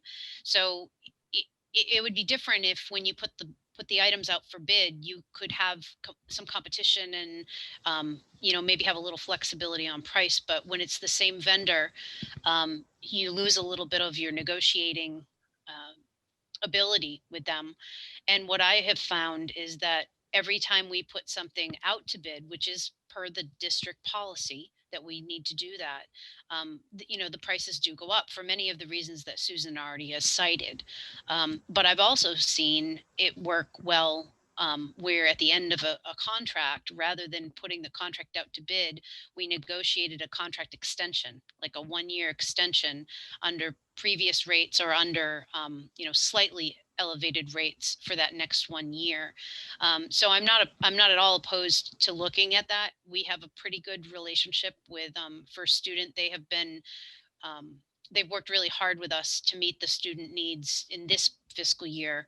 And right now, actually, we are on an extension, a 1-year extension of our previous contract. But, to your point, Rob, I definitely actively negotiate anything that we have, that we put out there, and I certainly would do my best to work with First Student to get some competitive rates, or to see if there might be gains. And I think that's a very great great question, and I would definitely pose that to the First Student when they bid. Thank you. You keep ringing all those nickels out, Jana. Yeah. Okay. So the next question is Roger is posing, is regarding the tech administration. That's another area of where we shifted where we're reporting personnel. And so tech administration appears as an additional cost in this budget, but actually it's just a realignment of where we're recording it. The question then is, are there no offsetting cost reductions elsewhere? And if we were to go back to a traditional teaching methods, is this position required full time? So I'm going to let Jason speak to that. Sure. So the tech admin position is an existing position, and it's been around. I'm not sure how long it's been around. I know I've been here 8 years, so that'd be my salary. Jana identified that my salary was in with the other non-instructional IT staff.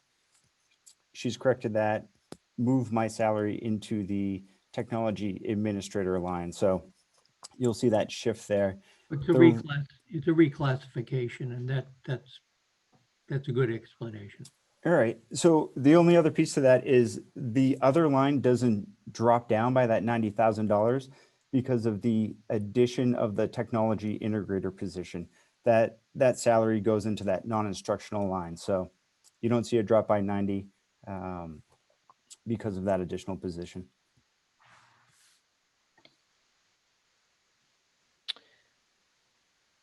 Okay, the next question is, the town uses outside services and claims this to be more cost effective. Can you speak to that, Jason?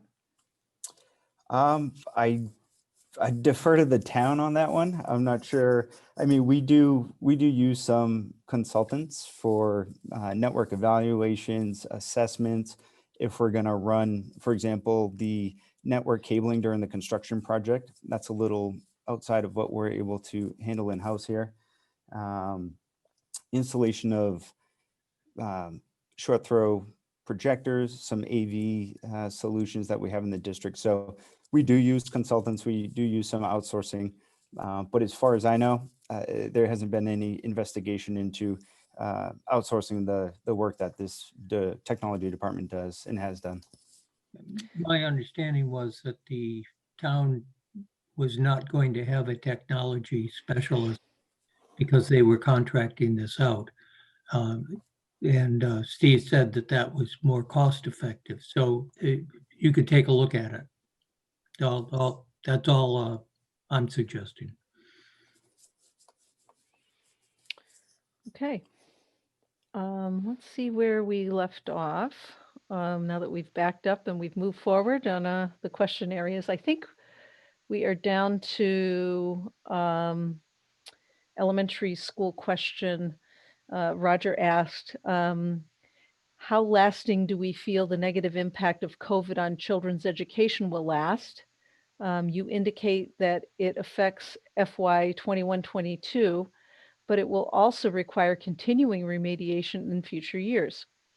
Are you assuming that by the fall of 21, there will be adequate vaccine, and will we be back to a more traditional teaching? And so I think I've addressed that question in general, but I'll let Sean speak since you're referring to his section of the budget where that is. I'm assuming that you'd like to hear a little bit more about that from Sean. So Sean, can you share your thoughts on that with us? Oh yeah, sure. Thanks, Susan.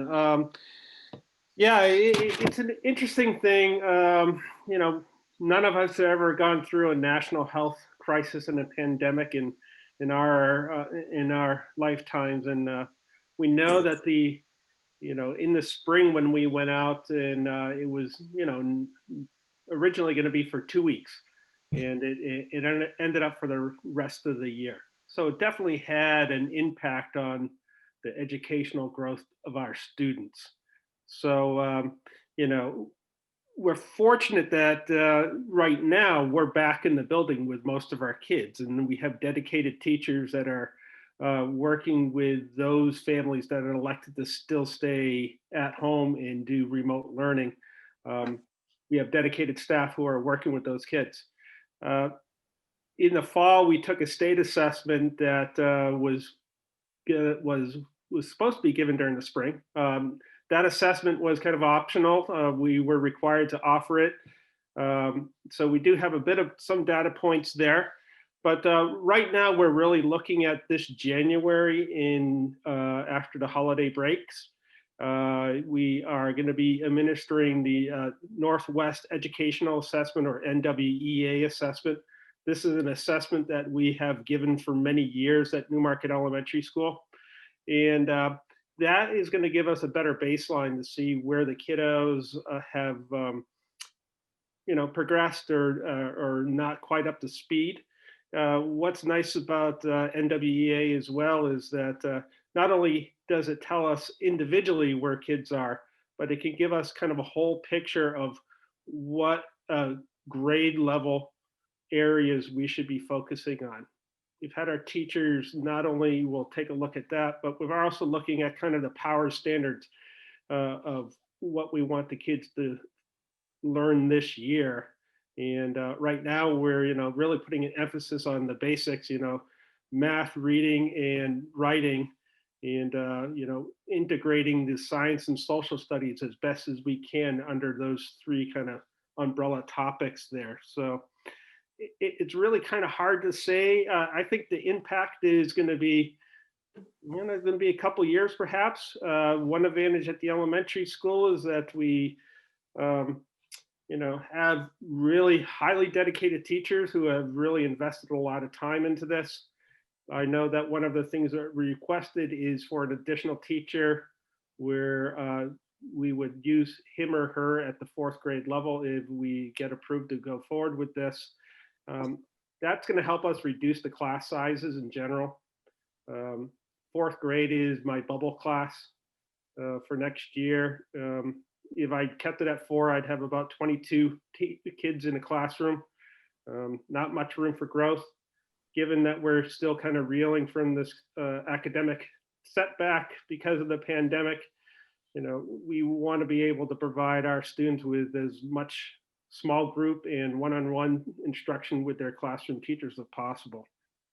So it's going to be interesting to see when we get the results of our NEWA data. I'm sure we'll be presenting them to the board. A quick look at our fall assessment from the state.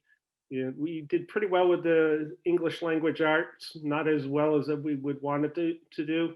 Mathematics was an area that we're needing to take a look at right now. So has there been an impact? There definitely has been. But we are looking at how to address that and feel that examining the data closely, working with our teachers and identifying the kind of must-have for kiddos, we'll get them caught up as quick as we can. The parents have been really supportive in a remote environment too, and providing their kids with the environment and at home for learning. And we're fortunate. We're very fortunate to be in school. The elementary school, we've dodged a few bullets here, and not many elementary schools have made the run up until Thanksgiving without missing a day of school due to the pandemic. So the plan has been working well, and I believe will continue to do so. Majority of kids are in the building, so we're working hard to get them back up to speed. And so kudos to my staff for that. Thank you. You're welcome. Okay, the next question, Roger posed, and that is targeting the information in the junior, senior high school. The question is, the text states modest increases in supplies, but the budget calls for 16%, not modest. Is there a reason for this jump? Dave? Hi, Susan. I'm happy to answer that. I just wanted to quickly, though, let Jen DeStefano introduce herself, because she did join us later, and she is the last member of our admin team that didn't get to say hello to all of you. So, Jen, I'm going to jump on and just do a quick introduction. Hi, everyone. I'm Jen DeStefano. I'm the assistant principal for academic services at the junior senior high school. I joined you a little in progress, but I've been here listening to your discussion for quite some time now. So I'm learning a lot about budgets as well. Thank you, Jen. No problem. So that was that question, Rogers, I believe. Yes. Yeah. So Roger, first, an apology. I do agree with you. $16,000 is a lot of money, so I will retract my modest adjective in front of that amount. I certainly respect the dollar. There are a couple of contributing factors to this, all good. Basically, this money is money that is supporting our elective programming. We're expanding and or changing, in some cases, programming at the high school in our elective programming. Two factors that contribute to that amount being so big this year is that, one, last year, after the budget was voted for this current year, some of the work that was done by the team pointed out a need for increased elective opportunities at the school. And as a result, there were a number of approved electives that were put in place this past year that were not properly budgeted for. So as things went this year, we were able to sort of make things run for a lot of reasons, COVID being one of them, limiting, so the number of activities in some cases we're doing. So we were able to get by this year, but what you see next year is increases for those electives, as well as some of the additional opportunities we're putting into this year's budget. Two of the biggest ones are the halftime art teacher comes with a halftime program. Art has a lot of expendable materials, so we're going to see significant increase in our art supplies budget. Number one, that's about $6,000 actually for next year. Another one of the big changes is in our math, in our business department. We have a course right now that's entitled Computer Essentials. As Deb Black pointed out earlier, we don't have, in some instances, really clear curriculum direction, and that was one of those areas where it was sorely lacking. We are trying to shift our new math department leader, Stephanie Cleary, and I had talked about shifting that from sort of a computer skills course, which we think ought to be embedded in all of the learning that our kids have, that type of instruction. And quite frankly, most of our kids are proficient in some of the areas that the Computer Essentials course was asking kids to do. And instead, we're moving that program towards a computer programming class. So what we've done is we've budgeted close to $5,000 for that program to purchase some sort of programming student kits. There are a number of them out there. There's one that's got free materials, but free program materials online, but needs some additional outside materials to support that. That's called Scratch. That's an MIT program. Some of you may know that. But the program we actually budgeted for was an Arduino program with a microcontroller setup that controls devices the kids have to program. And so it's really a startup cost for that program. So those are the biggest increases in supplies. I hope that addresses your question, Roger. Yes, thank you. You're welcome.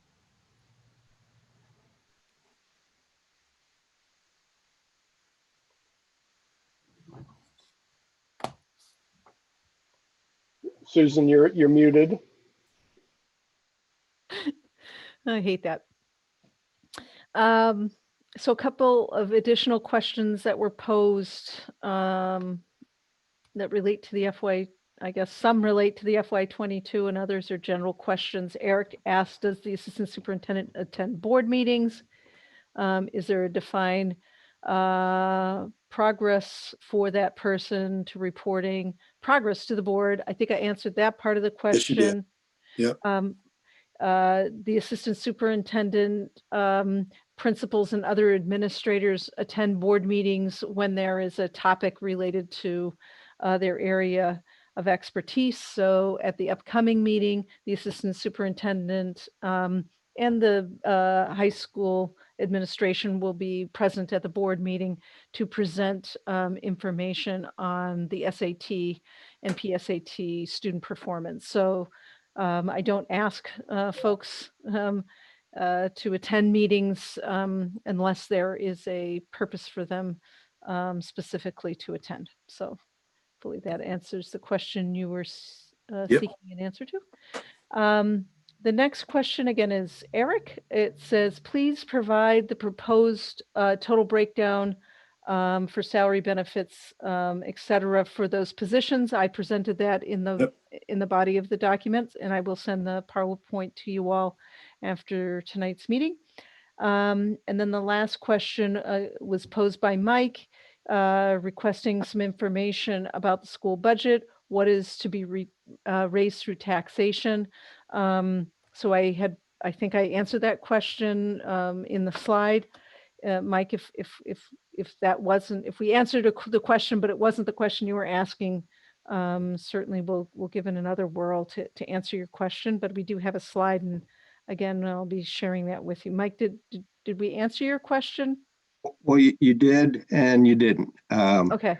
Basically, I mean, I saw the slide, and the budget is for $24,421,660, correct? Yep. And based on that, you're proposing a tax rate of $19.11, correct? Yep. So what are the revenue anticipation? Okay. That's a question that I didn't see answered. Okay. So if you look on page, let me see what page it is. We gave you a projection for revenues that at the time that we had presented this. We are going to modify. Page 6 Thank of you. the proposed budget. Yep. So this is where we provided the estimated revenues. Having said that, there is some new information that we didn't have. And when we calculate the impact to the taxpayers and we put the warrant articles together, we'll be doing an update of those estimates, which I'll provide to the board. And obviously I'll provide that to you. But based on the most current information we have for revenue, the increase is, let me see, what did the slide say?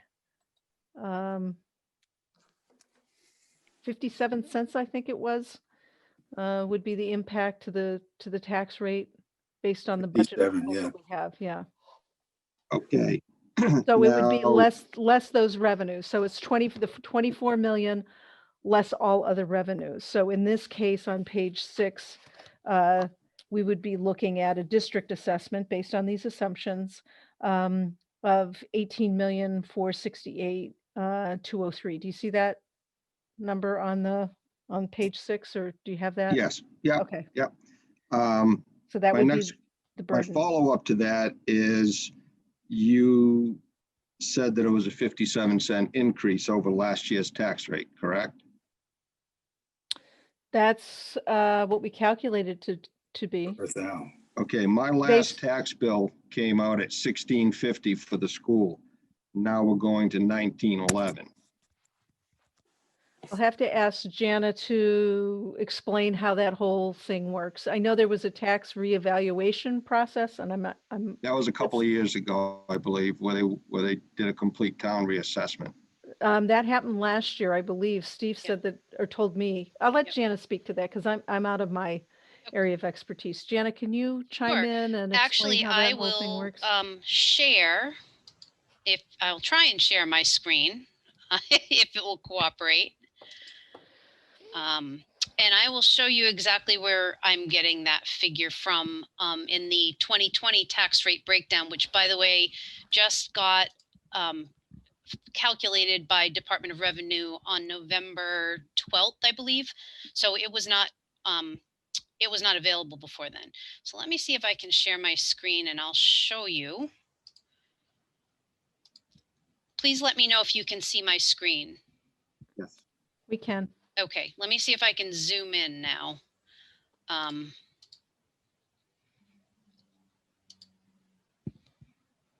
Oops, that didn't do that.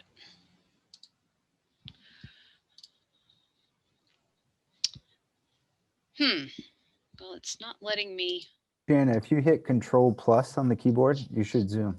Thank you. I will try that. Look at that. Thank you so much. Can you see that a little better, folks? Yes. Okay, so this was just set. The director approved rate was just set in November. You can see right here where it says November 12th. So the school portion, Mike, is if you take the 1650, the 1650, and you add the 204 together, you get 1854. That is the current tax rate. Do you see that on my screen? See how it says local education over here and state education? The state education is a totally separate part of the tax pie, if you want to call it that, correct? It is, but it is attributable to the school. So when we talk about what our tax burden is on the taxpayers of Newmarket, the two get added together, the local education and the state education. So it comes to 1854. And so can you walk him through how does that play out for the 1919 tax rate anticipated for next year? So obviously, if they're just setting it in November, we're not going to get to our actual tax rate for the 21-22 budget until next November. So this process has a couple of chances that I like to call a couple bites at the apple. So this is our first blush, this tax estimate that Susan presented, the 57 cents, given the assumptions that we know now. The information that you had in the budget report, even since we prepared that and compiled that, we got information from the state that gave us different numbers for adequacy, adequacy aid, for state education tax. So when we put it together on the budget form that the budget committee is familiar signing off on, there will be two sections listed. There will be the appropriation section and there will be the revenues. And those will be our best guess revenues at the time that we're submitting the budget for voting. So that's kind of like our really preliminary budget for revenues. And then when we get to the end of the close of this fiscal year of 2021, the one we're in now, we basically take all the different pieces that compose the unrestricted fund balance. That it's under money that we didn't spend from 21-22. It's another estimate, a more accurate estimate of revenues that we have for the 21-22 school year. And it takes into, and any unanticipated revenues that we wouldn't even know about at this point as we're putting the budget together today. So that number kind of is a mishmash of many different factors that go together. That's why Susan was, I thought she articulated it very, very well, that when we put these figures onto our warrant and when we present them to people, they have to be aware these are really just estimates, and the real tax rate will not get set until we submit our end of year figures from the current year that we're in right now. And just to round out that point, for the benefit of everyone on the budget committee, including people who are relatively new to this, what we vote on and what the voters ultimately vote on in March is the budget. It's not the appropriation and it's not the tax rate. So they put a pro forma tax rate on the warrant, you know, to give people that context, but that's not actually what we're voting on. What we're voting on is the 24,421,660 expenditure number for the district. The tax rate just falls out of the math when the time comes. Right. Right. That's a great way of explaining it, Dan. Thank you. Does that help, Mike? It does a little bit. I just want to make sure that I'm understanding this. So like on the local education line for this past year, we had 16,196 and change. Are you saying that the 18,468 and change is potentially what the tax effort be for the upcoming tax rate calculation? The tax effort is calculated by the Department of Revenue. So they take all of those figures that I mentioned, the different components of their calculation. We submit numbers to the state, as does the town. The Department of Revenue calculates the tax rate. They have their own formula. They have their own metric. We don't have any role in doing that. So the valuation, I don't know if you can see it in that middle column, that is your actual reassessed value for your properties in town. And that went up, I believe last year, that was $977 million and change. And this year, the valuation went up. $1 on the tax rate. What's that? That amount equals $1 on the tax rate, correct? I'm sorry, you're breaking up. 517. I'm sorry, can you say that again, Mike? Sure. The 981, 517, 373 equals $1 on the tax rate, correct? Not exactly, because the tax rate is calculated per thousand. But it did on this form, correct? That's calculated by DRA. We give them the valuation. The town was revalued, and that is a component of what they put into a formula to calculate the tax rate. These are all input values, but the actual calculation of the tax rate is not something we do at the district level. Yeah, Mike, I think to your question, to get the tax rate, you take the tax effort on the screen, you divide it by the valuation, and you multiply by 1,000. And then that rate gets applied per $1,000 of valuation. And that's Right, what I'm saying. and when we're talking about the budget for fiscal 21-22, this, what you see of this tax rate breakdown is 2021. These numbers are the tax effort from 2021. So when we're estimating, I'm taking the budget that we're proposing, which is not what's shown on this document, and we're breaking that down and applying the formula to it to give you a rough estimate of what it might be. You know, as Dan said, you take the valuation and you divide your net appropriation by that. Jana, but it's not I think maybe what Mike, and I don't know if I'm getting this right, but I think maybe what he's asking is, what is the local education tax effort in the way that you calculated it to give them the assessment? What number did you use? We understand the valuation remained the same. Yep. But when you were looking at, okay, what is the equivalent of the 16 million? Is that what you're asking, Mike? What is the equivalent? If you were going to take our FY22 proposal, what does that translate to for a local tax effort? Is that the question, Mike? Yeah. Yes. Yeah. Okay. Okay, so the local tax estimate that tax effort estimate that I used in this calculation to come up with the 57-cent increase is $18,758,215. And that is the gross appropriation, which is the amount shown in your budget of 24,421,660 less the assumptions we're making of estimated revenues. And so if in order to get to the $19.19 number, you would also then have to add in this state education component in order to be comparing apples to apples?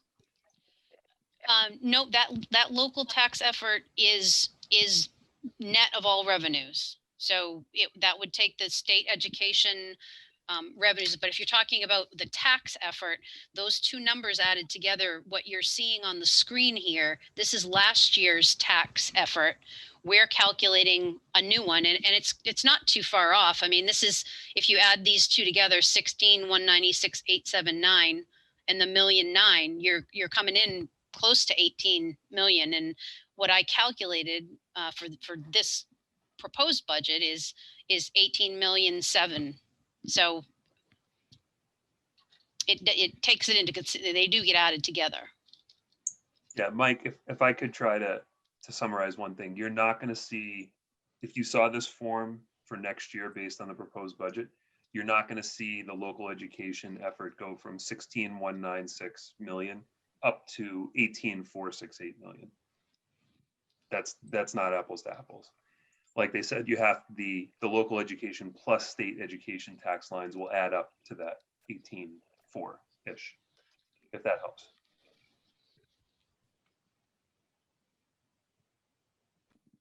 Okay, so I just to be clear,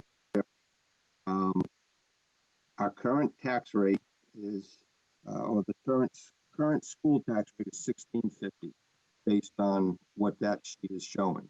It's 1854 because you have to add in the state tax. That's the education tax. They break it out, but it's still part of our tax rate. It's the 204 plus the 1650. Okay. All right. Thank you. You're welcome. Well, if there's no other questions, I would, we can certainly move into the questions regarding the FY21 budget, but I would like to, if there's no other questions on FY22, I'd like to have the rest of the administrative team exit and for the evening. Is that acceptable to you, Dan? Yeah, I believe so. Yeah, I have a question on revenues, but I don't, need the building level staff here to answer it.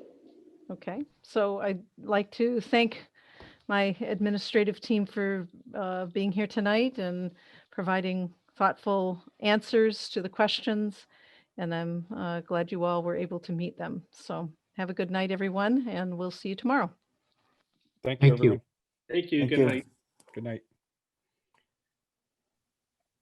All right. So, I mean, my question, we kind of laid out as, a principle for the expenditures budget that we were planning around a normal school year without COVID.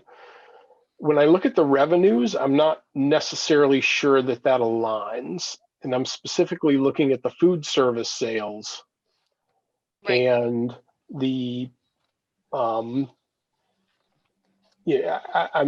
this doesn't seem like it's predicated on and then the other thing, and maybe this is just something that's beyond our control and governed by DRA, but if I look at the state education tax contribution to revenues, you can just see a more semi-linear increase from year to year. But when we go from 2021 to 21-22, we flatline it.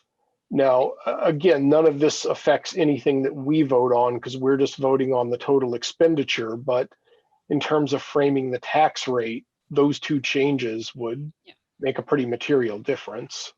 Susan, may I respond to that one? Absolutely.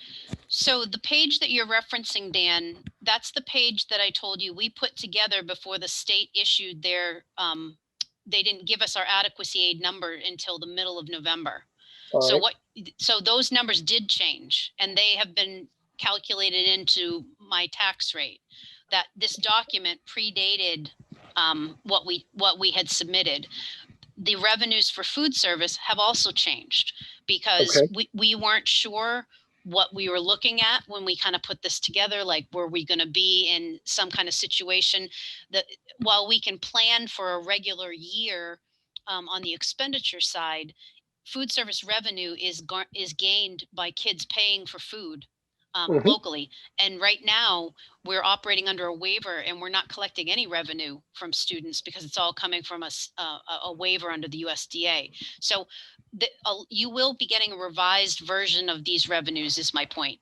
We have updated our Medicaid number. We have updated our tuition number. We've updated several of these. And those updated revenues have been calculated into the 57 cents that you were shown earlier. It's just that this document was prepared before we had all of our information. All right, so on the updated document, what is the district assessment, that first row of numbers for 21-22? What do you mean the district assessment? You mean the local tax effort? I'm looking at page 6 of the budget presentation. There's a number 18,468,203. Yep, What sorry. has that number become in the updated version? All right, gotcha now. I know what you read. That number is what I listed. It's $18,758,215. So we're $300K worse off with the updated numbers in terms of the assessment. All right. And that's based on primarily, well, never mind. We can just wait for the updated document to come out. Well, it's primarily based on the state aid being significantly less than what was in the proposed budget. And that's the adequacy aid component. Both numbers are less. Yeah, actually, the state tax is less too.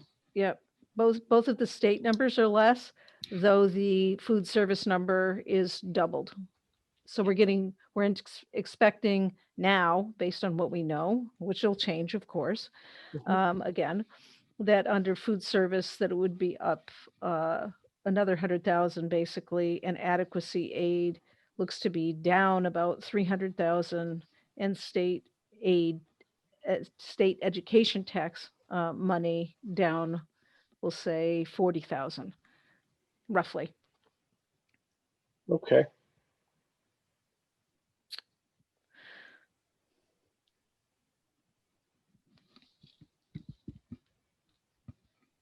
But we will, yeah, we're going to present this along as a companion piece to the warrant articles that will go before the board for their approval on the 17th.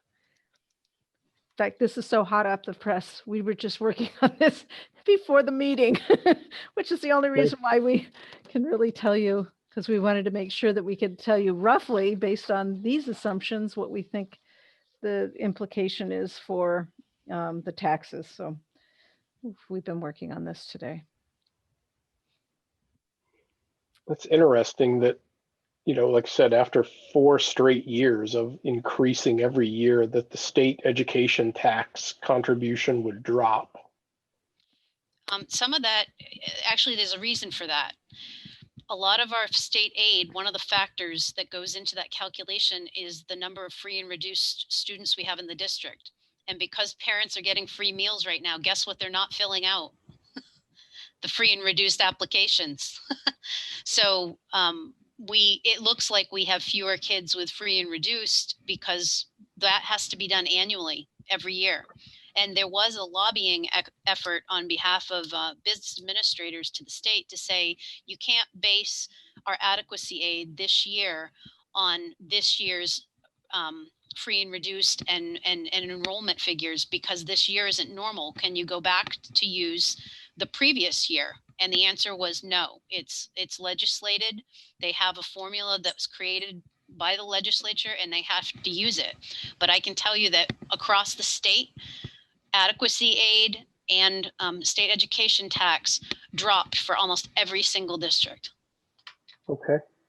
And just for whatever interest there may be, there was just an NPR story on this. I guess it was a slow news day, but this is a national issue right now with folks not filling out those free and reduced forms. They're having trouble predicting.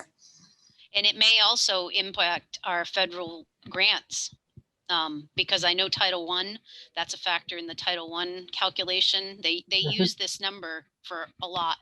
So we're estimating federal grants. We won't even get an announcement of what we're getting for federal grants till next spring. But there is a potential that those funds may be impacted as well. More good news.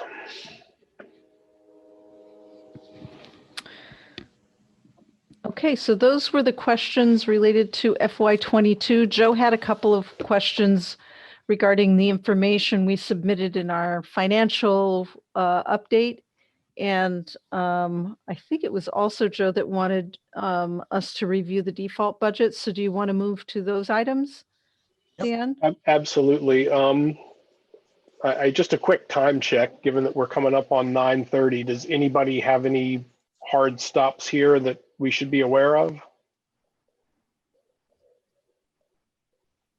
All right, hearing none, let's see if we can knock the rest of it out here. Okay. So the next question, these three are from Joe. Can we discuss the FY20 fund balance?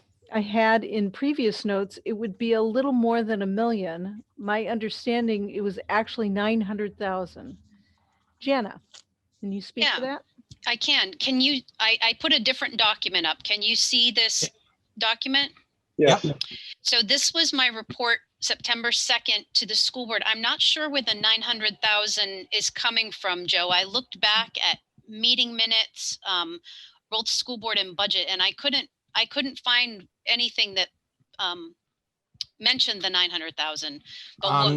At a meeting with Steve Fournier at the town, he said that it was 900,000, unless I misunderstood. Okay. I don't know what that pertained to or where he got that figure, but what we submitted to Department of Revenue is the number you see highlighted in yellow on your screen. It was $1,082,620. Okay. That was what we returned. So your notes were actually correct. It was a little more than $1 million. All right. Does anybody recall Steve saying last week that it was 900,000? Don't everybody speak up at once. No. Joe, I'm wondering if that was the town side. That was the town side that what? But I don't know. I don't remember if it was. I'm just wondering if that's how it turned out. If the town ended up having a higher balance than he expected, and it was near there. That seems high for the town side, but I could be wrong. I think Steve was speaking a little anecdotally at that time and may have referred to not having the exact numbers or specifics. But I do recall this conversation with Jana for this amount. Chairman with the town, the loan 24/9, there would be in, I don't know. You would think it'd be in the minutes too. Well, I read the minutes and I did see a reference to 900,000, but Jana and I have no idea where that number came from. No, I looked back to see if it was something that I'd said related to COVID or something, but I can't find any reference to 900,000. So I'm not sure where that would have come from. This number Okay, all right. So has changed. I guess it's kind of a moot point. Maybe I misunderstood, but okay. So it was $1 million that you returned. Now, can you explain where does that money go? I don't understand what happens to that money. I love your question. So basically what happens is we were talking when I was kind of explaining to Mike earlier about how we calculate our tax rate, how we get that number. This is part of that calculus. So, and again, it's calculated at the Department of Revenue, but when we come into the end of the year, we have if we have funds that are remaining from the appropriated funds, we generally, we will deduct for any warrant articles that say, fund a CRF out of unexpended fund balance. We do a retained fund balance deduction, but what's left is of the appropriated funds is always, we say it's returned to the taxpayers, but really what it is it is used as an offset in setting the future tax rate. Okay, no cash changes hands, unfortunately. but we don't see that as on that page 6 document. Where might we see that, or we wouldn't see that? You wouldn't see that because this actually pertains to the year that we're in right now. Right. 2021. It's a fund balance. So when we're talking about 21, 22, we won't know that number until we end 2021. Is that your question? I'm still a little confused. Okay, so we have from the school year, the year that just ended, there was a fund balance of $1,082,000. Right. Okay. That would that not be applied? That's applied to the year that's going on right now, the 2021 school year, correct? It's applied. See, can you see my screen again? This document that I showed you earlier. Yep. These numbers here and these tax rates have calculated in that amount. So we actually, when people get their tax bill, that it's actually potentially a little bit less than what they originally thought it was going to be. Exactly. That's exactly. Okay. Exactly. Anything we give back actually is the truth. And that is what they boil into the tax rate. Okay. So when we see it's going to increase 57 cents, it may not in fact actually increase 57 cents what you've done. May go up, may go down. Okay. Right. Right. So last year, when you looked at our warrant and we said the warrant that it would go up by X number, that's not actually what's happening. Yeah. In fact, we gave back $1 million. And so that wasn't figured into the calculation of the tax impact on the warrant last year, because obviously we didn't know at the time what that was going to materialize. It's like Jana said, there's a lot of different factors that actually get baked into the actual tax rate. And that's why it's sometimes you'll see people, business managers or finance directors, be really leery of giving an estimated impact on the taxes, because it's really an estimate. And the estimate is never realized. So Joe, while Susan was talking, I pulled last year's warrant. Last year, the language on the warrant said that our tax rate was estimated to go up to $19.16. And it actually went from the school portion, and it actually went up to $18.54. Okay, cool. Does that make sense now? Yes. Okay. Finally, it went through the noggin here. No, well, I still don't know where that 900,000 came from, but I'll track that down. yeah, we don't either. Well, When if you you, do, let if you us find know. it, let me know. If I, Yeah. We couldn't figure that out. And I get just one, when the school returns a fund balance, it applies to the school port. Nothing goes back to the town itself, correct? The no, it doesn't go to municipal the budget- town. The It doesn't go to municipal the budget. right. It doesn't change. We are all one budget. Newmarket is one big budget. It is an offset to the tax rate calculation, but the calculation covers both school and town. Steve said something about that. The town actually collects the tax money and the revenues. That's different. That's different. He's like the banker or whatever you want, for lack of better terms here. Yeah. So we don't actually take into our coffers, the school department's coffers, the tax, this portion. So this $18.54. We don't take that in. That all is funneled through the town and then back to us. That's different than how the tax rate is actually set and what they are attributing these dollar amounts to. So the $1 million that we gave back is likely attributed against the local education tax effort, I'm guessing. Would that be true, Jana? I think it's boiled into everything. I don't think they earmark the money just for the local education. I think they get to a tax rate and then they split it based on their formulas for Based on the percentage allocation on the tax rate side. So if So maybe that's where, okay, I'll find out.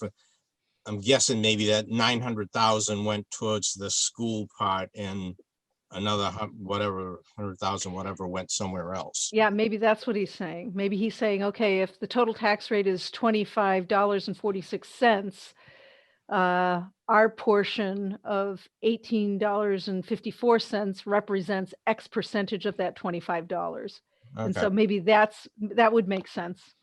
Maybe that's where the 900,000 came from. Okay, but the bottom line is it was the 1.1 million, whatever. That's fine.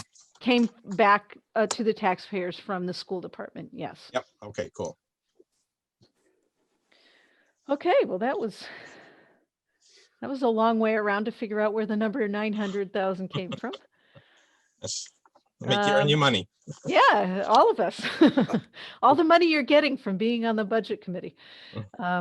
Yeah. So the next question was, can we review the COVID-related expenses and estimated offsets as presented in the document from 11/9. So again, this would be the financial report information that we sent to you just a couple of weeks ago.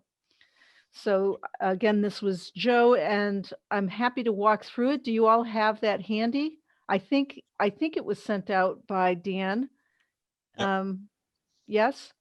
Dan, yeah, I did forward the email. Okay.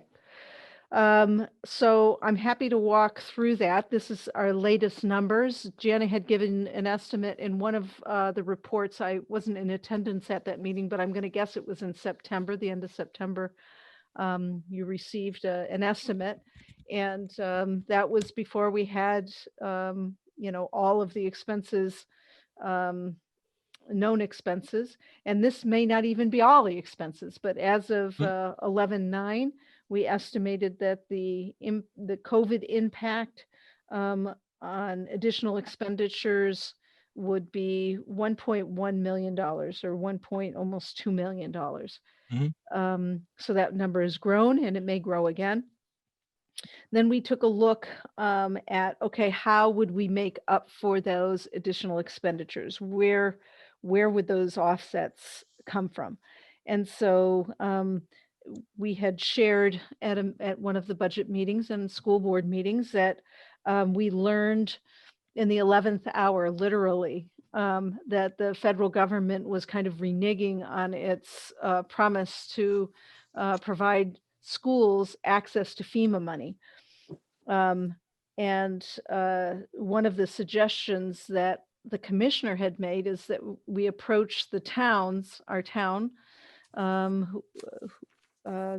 and asked them if they had any gopher funds that they were not using that we could then maybe access to make up some of the shortfall. So Jana, in like half a second, was able to reach out to the finance director and Steve, and they determined that there was an amount of money that they weren't going to be using, that they had access to. And so we were able to turn that around literally in a day, I think it was, determine that there was an amount of money, and then Jana giving the backup and the information to them to be able to submit an application to access those monies. So we know that this number is a solid number. This is a hard number that we were able to access $65,275 in gopher money.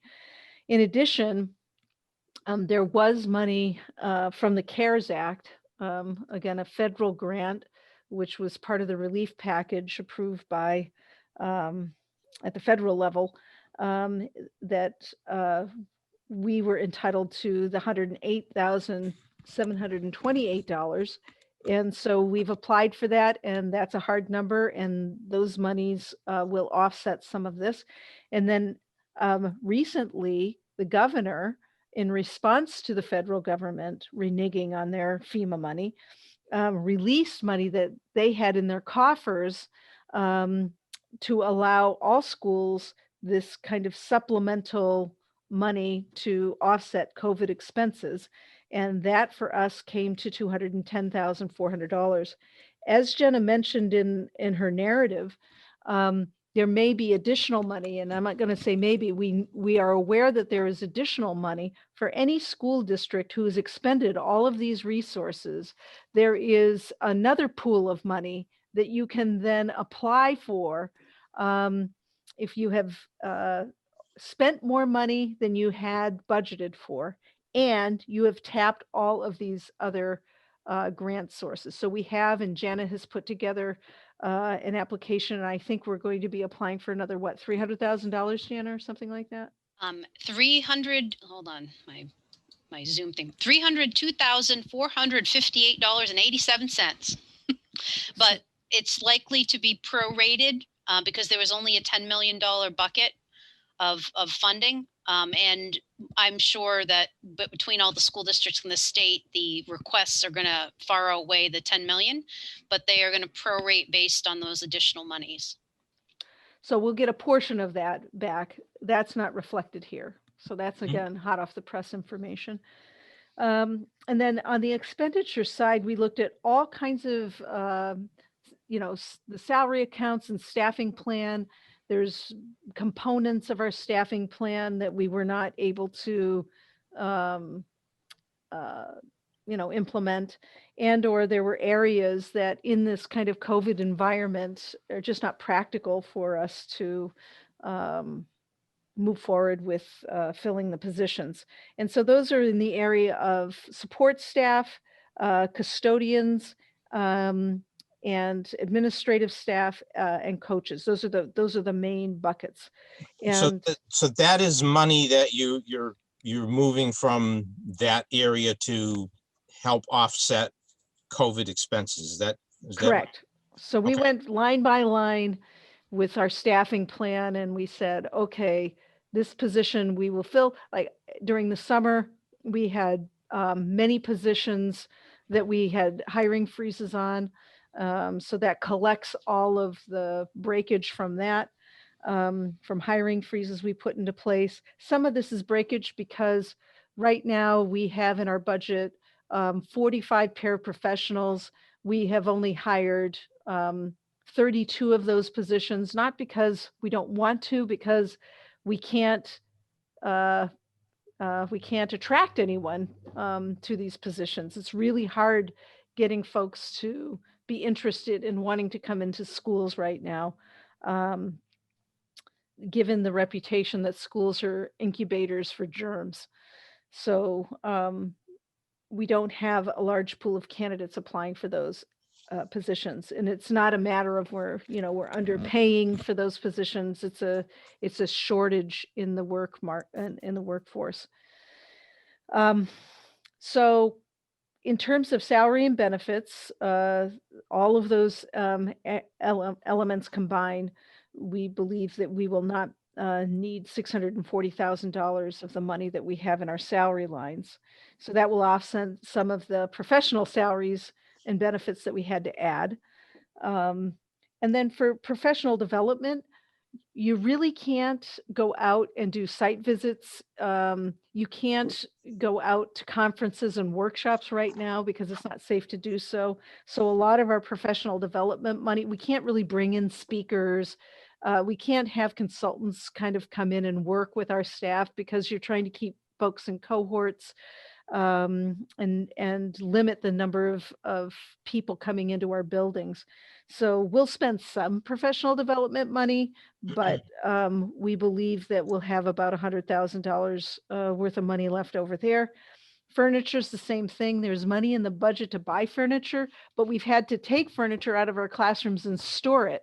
So right now we're not buying the furniture because we would just have to store it because we've had to move things out in order to get our 6-foot social distancing in our classroom. So we'll spend some money on furniture, but we're estimating there's at least $60,000 that we won't be spending because it just doesn't make sense given the circumstances we're in. And then the money for transportation, what that's about is that normally we would be offering an athletic program. We would have kids going out on field trips. All of that requires transportation. We're only offering varsity level sports. And so we don't have JV buses. We don't have, middle school buses. We're just not running a full complement of programs there. So we've estimated the savings we would acquire by the end of the year would be about $20,000. So when we total up the revenue offsets that we knew of on the 9th of November, and we look at on the expenditure side, we would probably underspend our budget by $820,000 in those specific areas.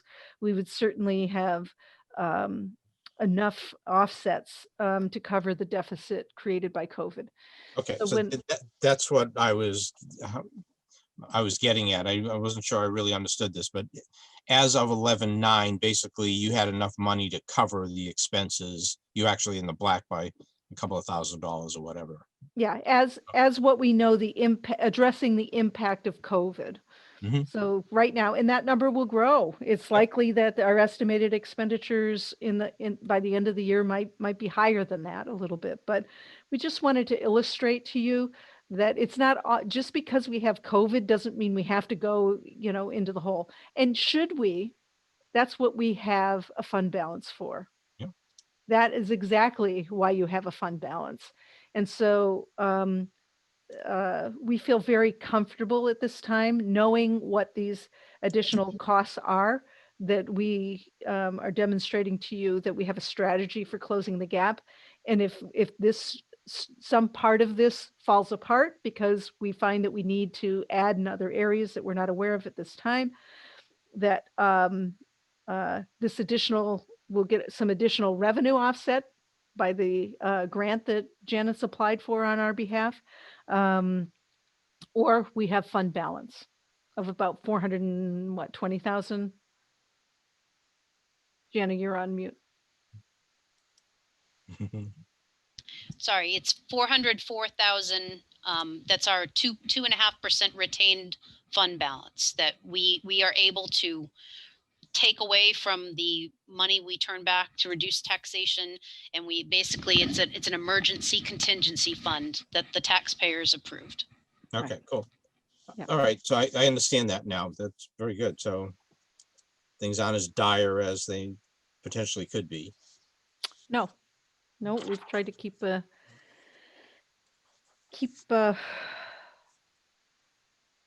eye on what these expenses are and come up with ways in which we would target different areas to cover the gap. Yep, excellent. Okay. So the next question is really just wanting Jana to, I think, review the default budget and explain the special revenue, the grants, and how that, is reflected in the default budget. So again, we had sent you a, I'm going to jump in quickly before Jana answers. I'm Okay. going to call Thank it you. into this at 10 o'clock. I mean, a lot of us have work tomorrow, and as much as I really appreciate the time, it's, we can't be here all night. So We're close to the end, I believe. I hope. I think that's the I do last hope one. so. it's the last question. Yeah. Okay, the main thing I have a question is, I had difficulty with the default budget. Is supposed to you take last year's budget and any contractual obligations or whatever, you add that into it and you come up with your default, right? I had a hard time referencing or relating the figures that you have for fiscal year 2001 voted budget with like the page 6 stuff.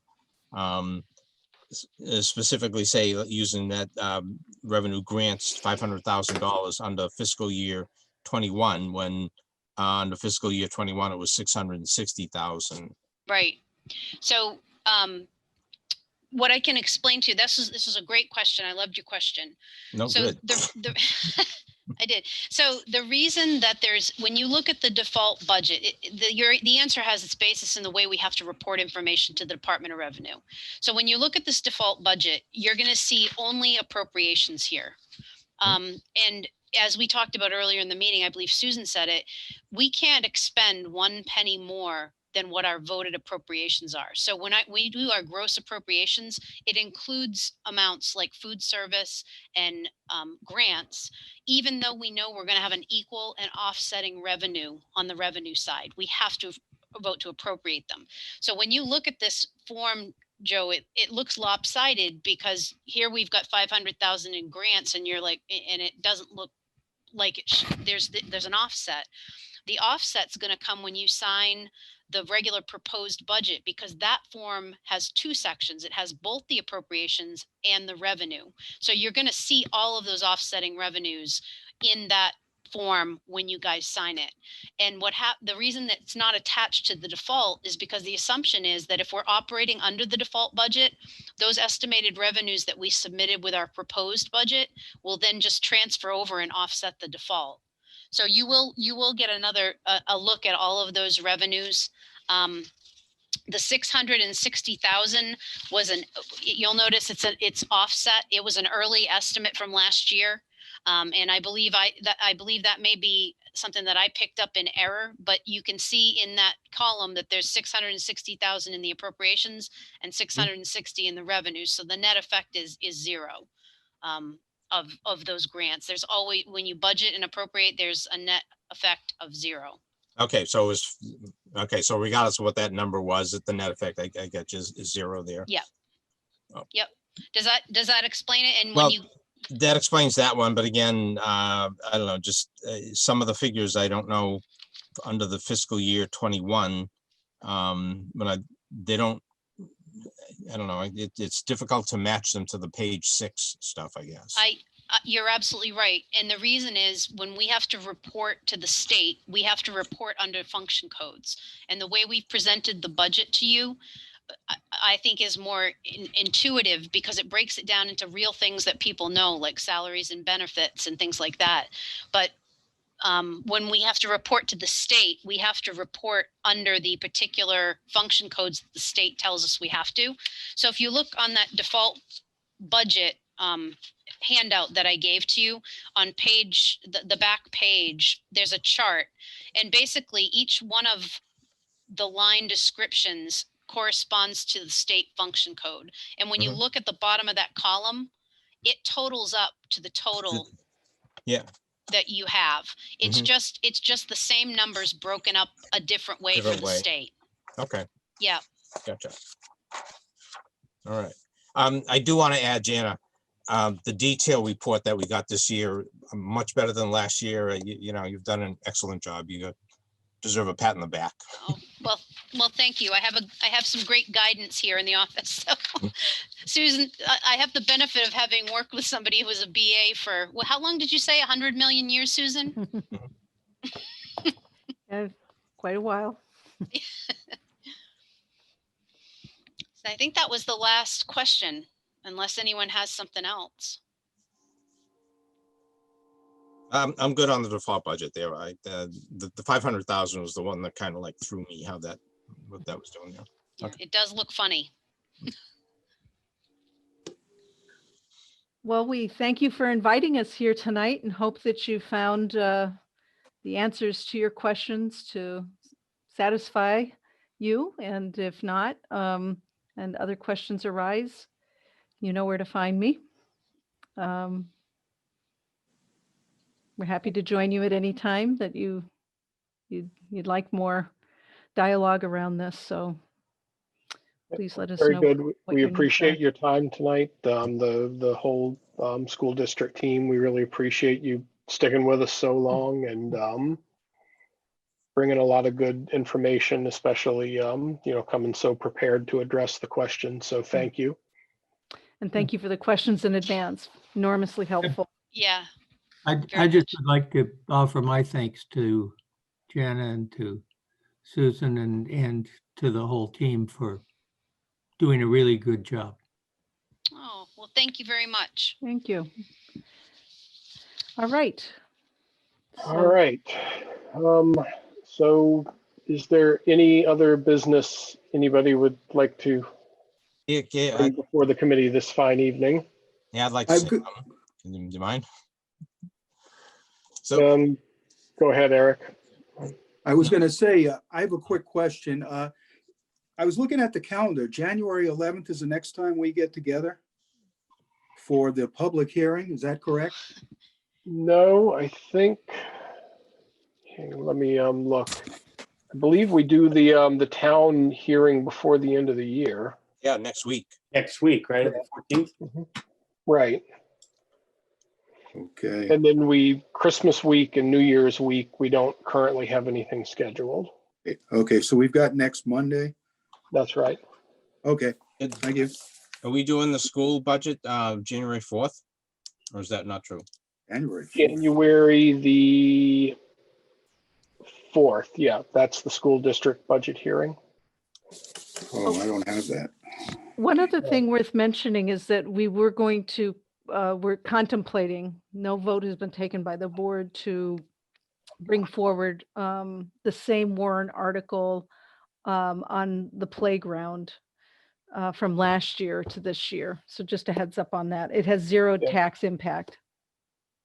And yeah, we do have a reserve date, January the 14th, which is 2 days after the deadline for petition warrants. And, as well as, again, if there's no tax rate impact, I think we can, and the school board votes on that, the playground warrant, at the next meeting or two. Yeah, I imagine we could cover that the budget, just cover it directly at the hearing, unless somebody feels strongly. Sounds good. But again, what we're driving towards here is January the 19th is the deadline for all public hearings on the warrants. They have to be done by then, and the 25th is the last day to post the warrant. So that's what we're driving toward. Okay. Dan? Yep. Yeah, are we going to, with respect to the town, the questions, we haven't received an answers yet, and are we going to receive those before the hearing, or we have? I'll ping Steve tomorrow morning and get timing on that. I mean, maybe worst case, maybe we have to push the 14th meeting back to the 21st. We've got 2 open Mondays that are, just happen to fall in a holiday week, but they're well before the holidays. So if we have to adjust, we have some time. Yeah, we may have to have some discussion. Anything else? I just want to, I sent you guys the link to the school funding thing. I just wanted to say, it kind of looks like that they're just going the property tax route, and I don't foresee any relief coming to property taxes in the near future, bottom line, unfortunately, bottom line. Life in New Hampshire. Need to sell marijuana. Maybe we can get that program in under the gardening or something, right? There you go. Yeah. All right. Anything else before we wrap it up for the evening? Hearing nothing, I would entertain a Chairman, motion to I move adjourn. to adjourn. Oh, thank you, Roger. I second it. Third. Was that Mike? Just want to get it for the record who seconded that. I did, Eric. Oh, thank you, Eric.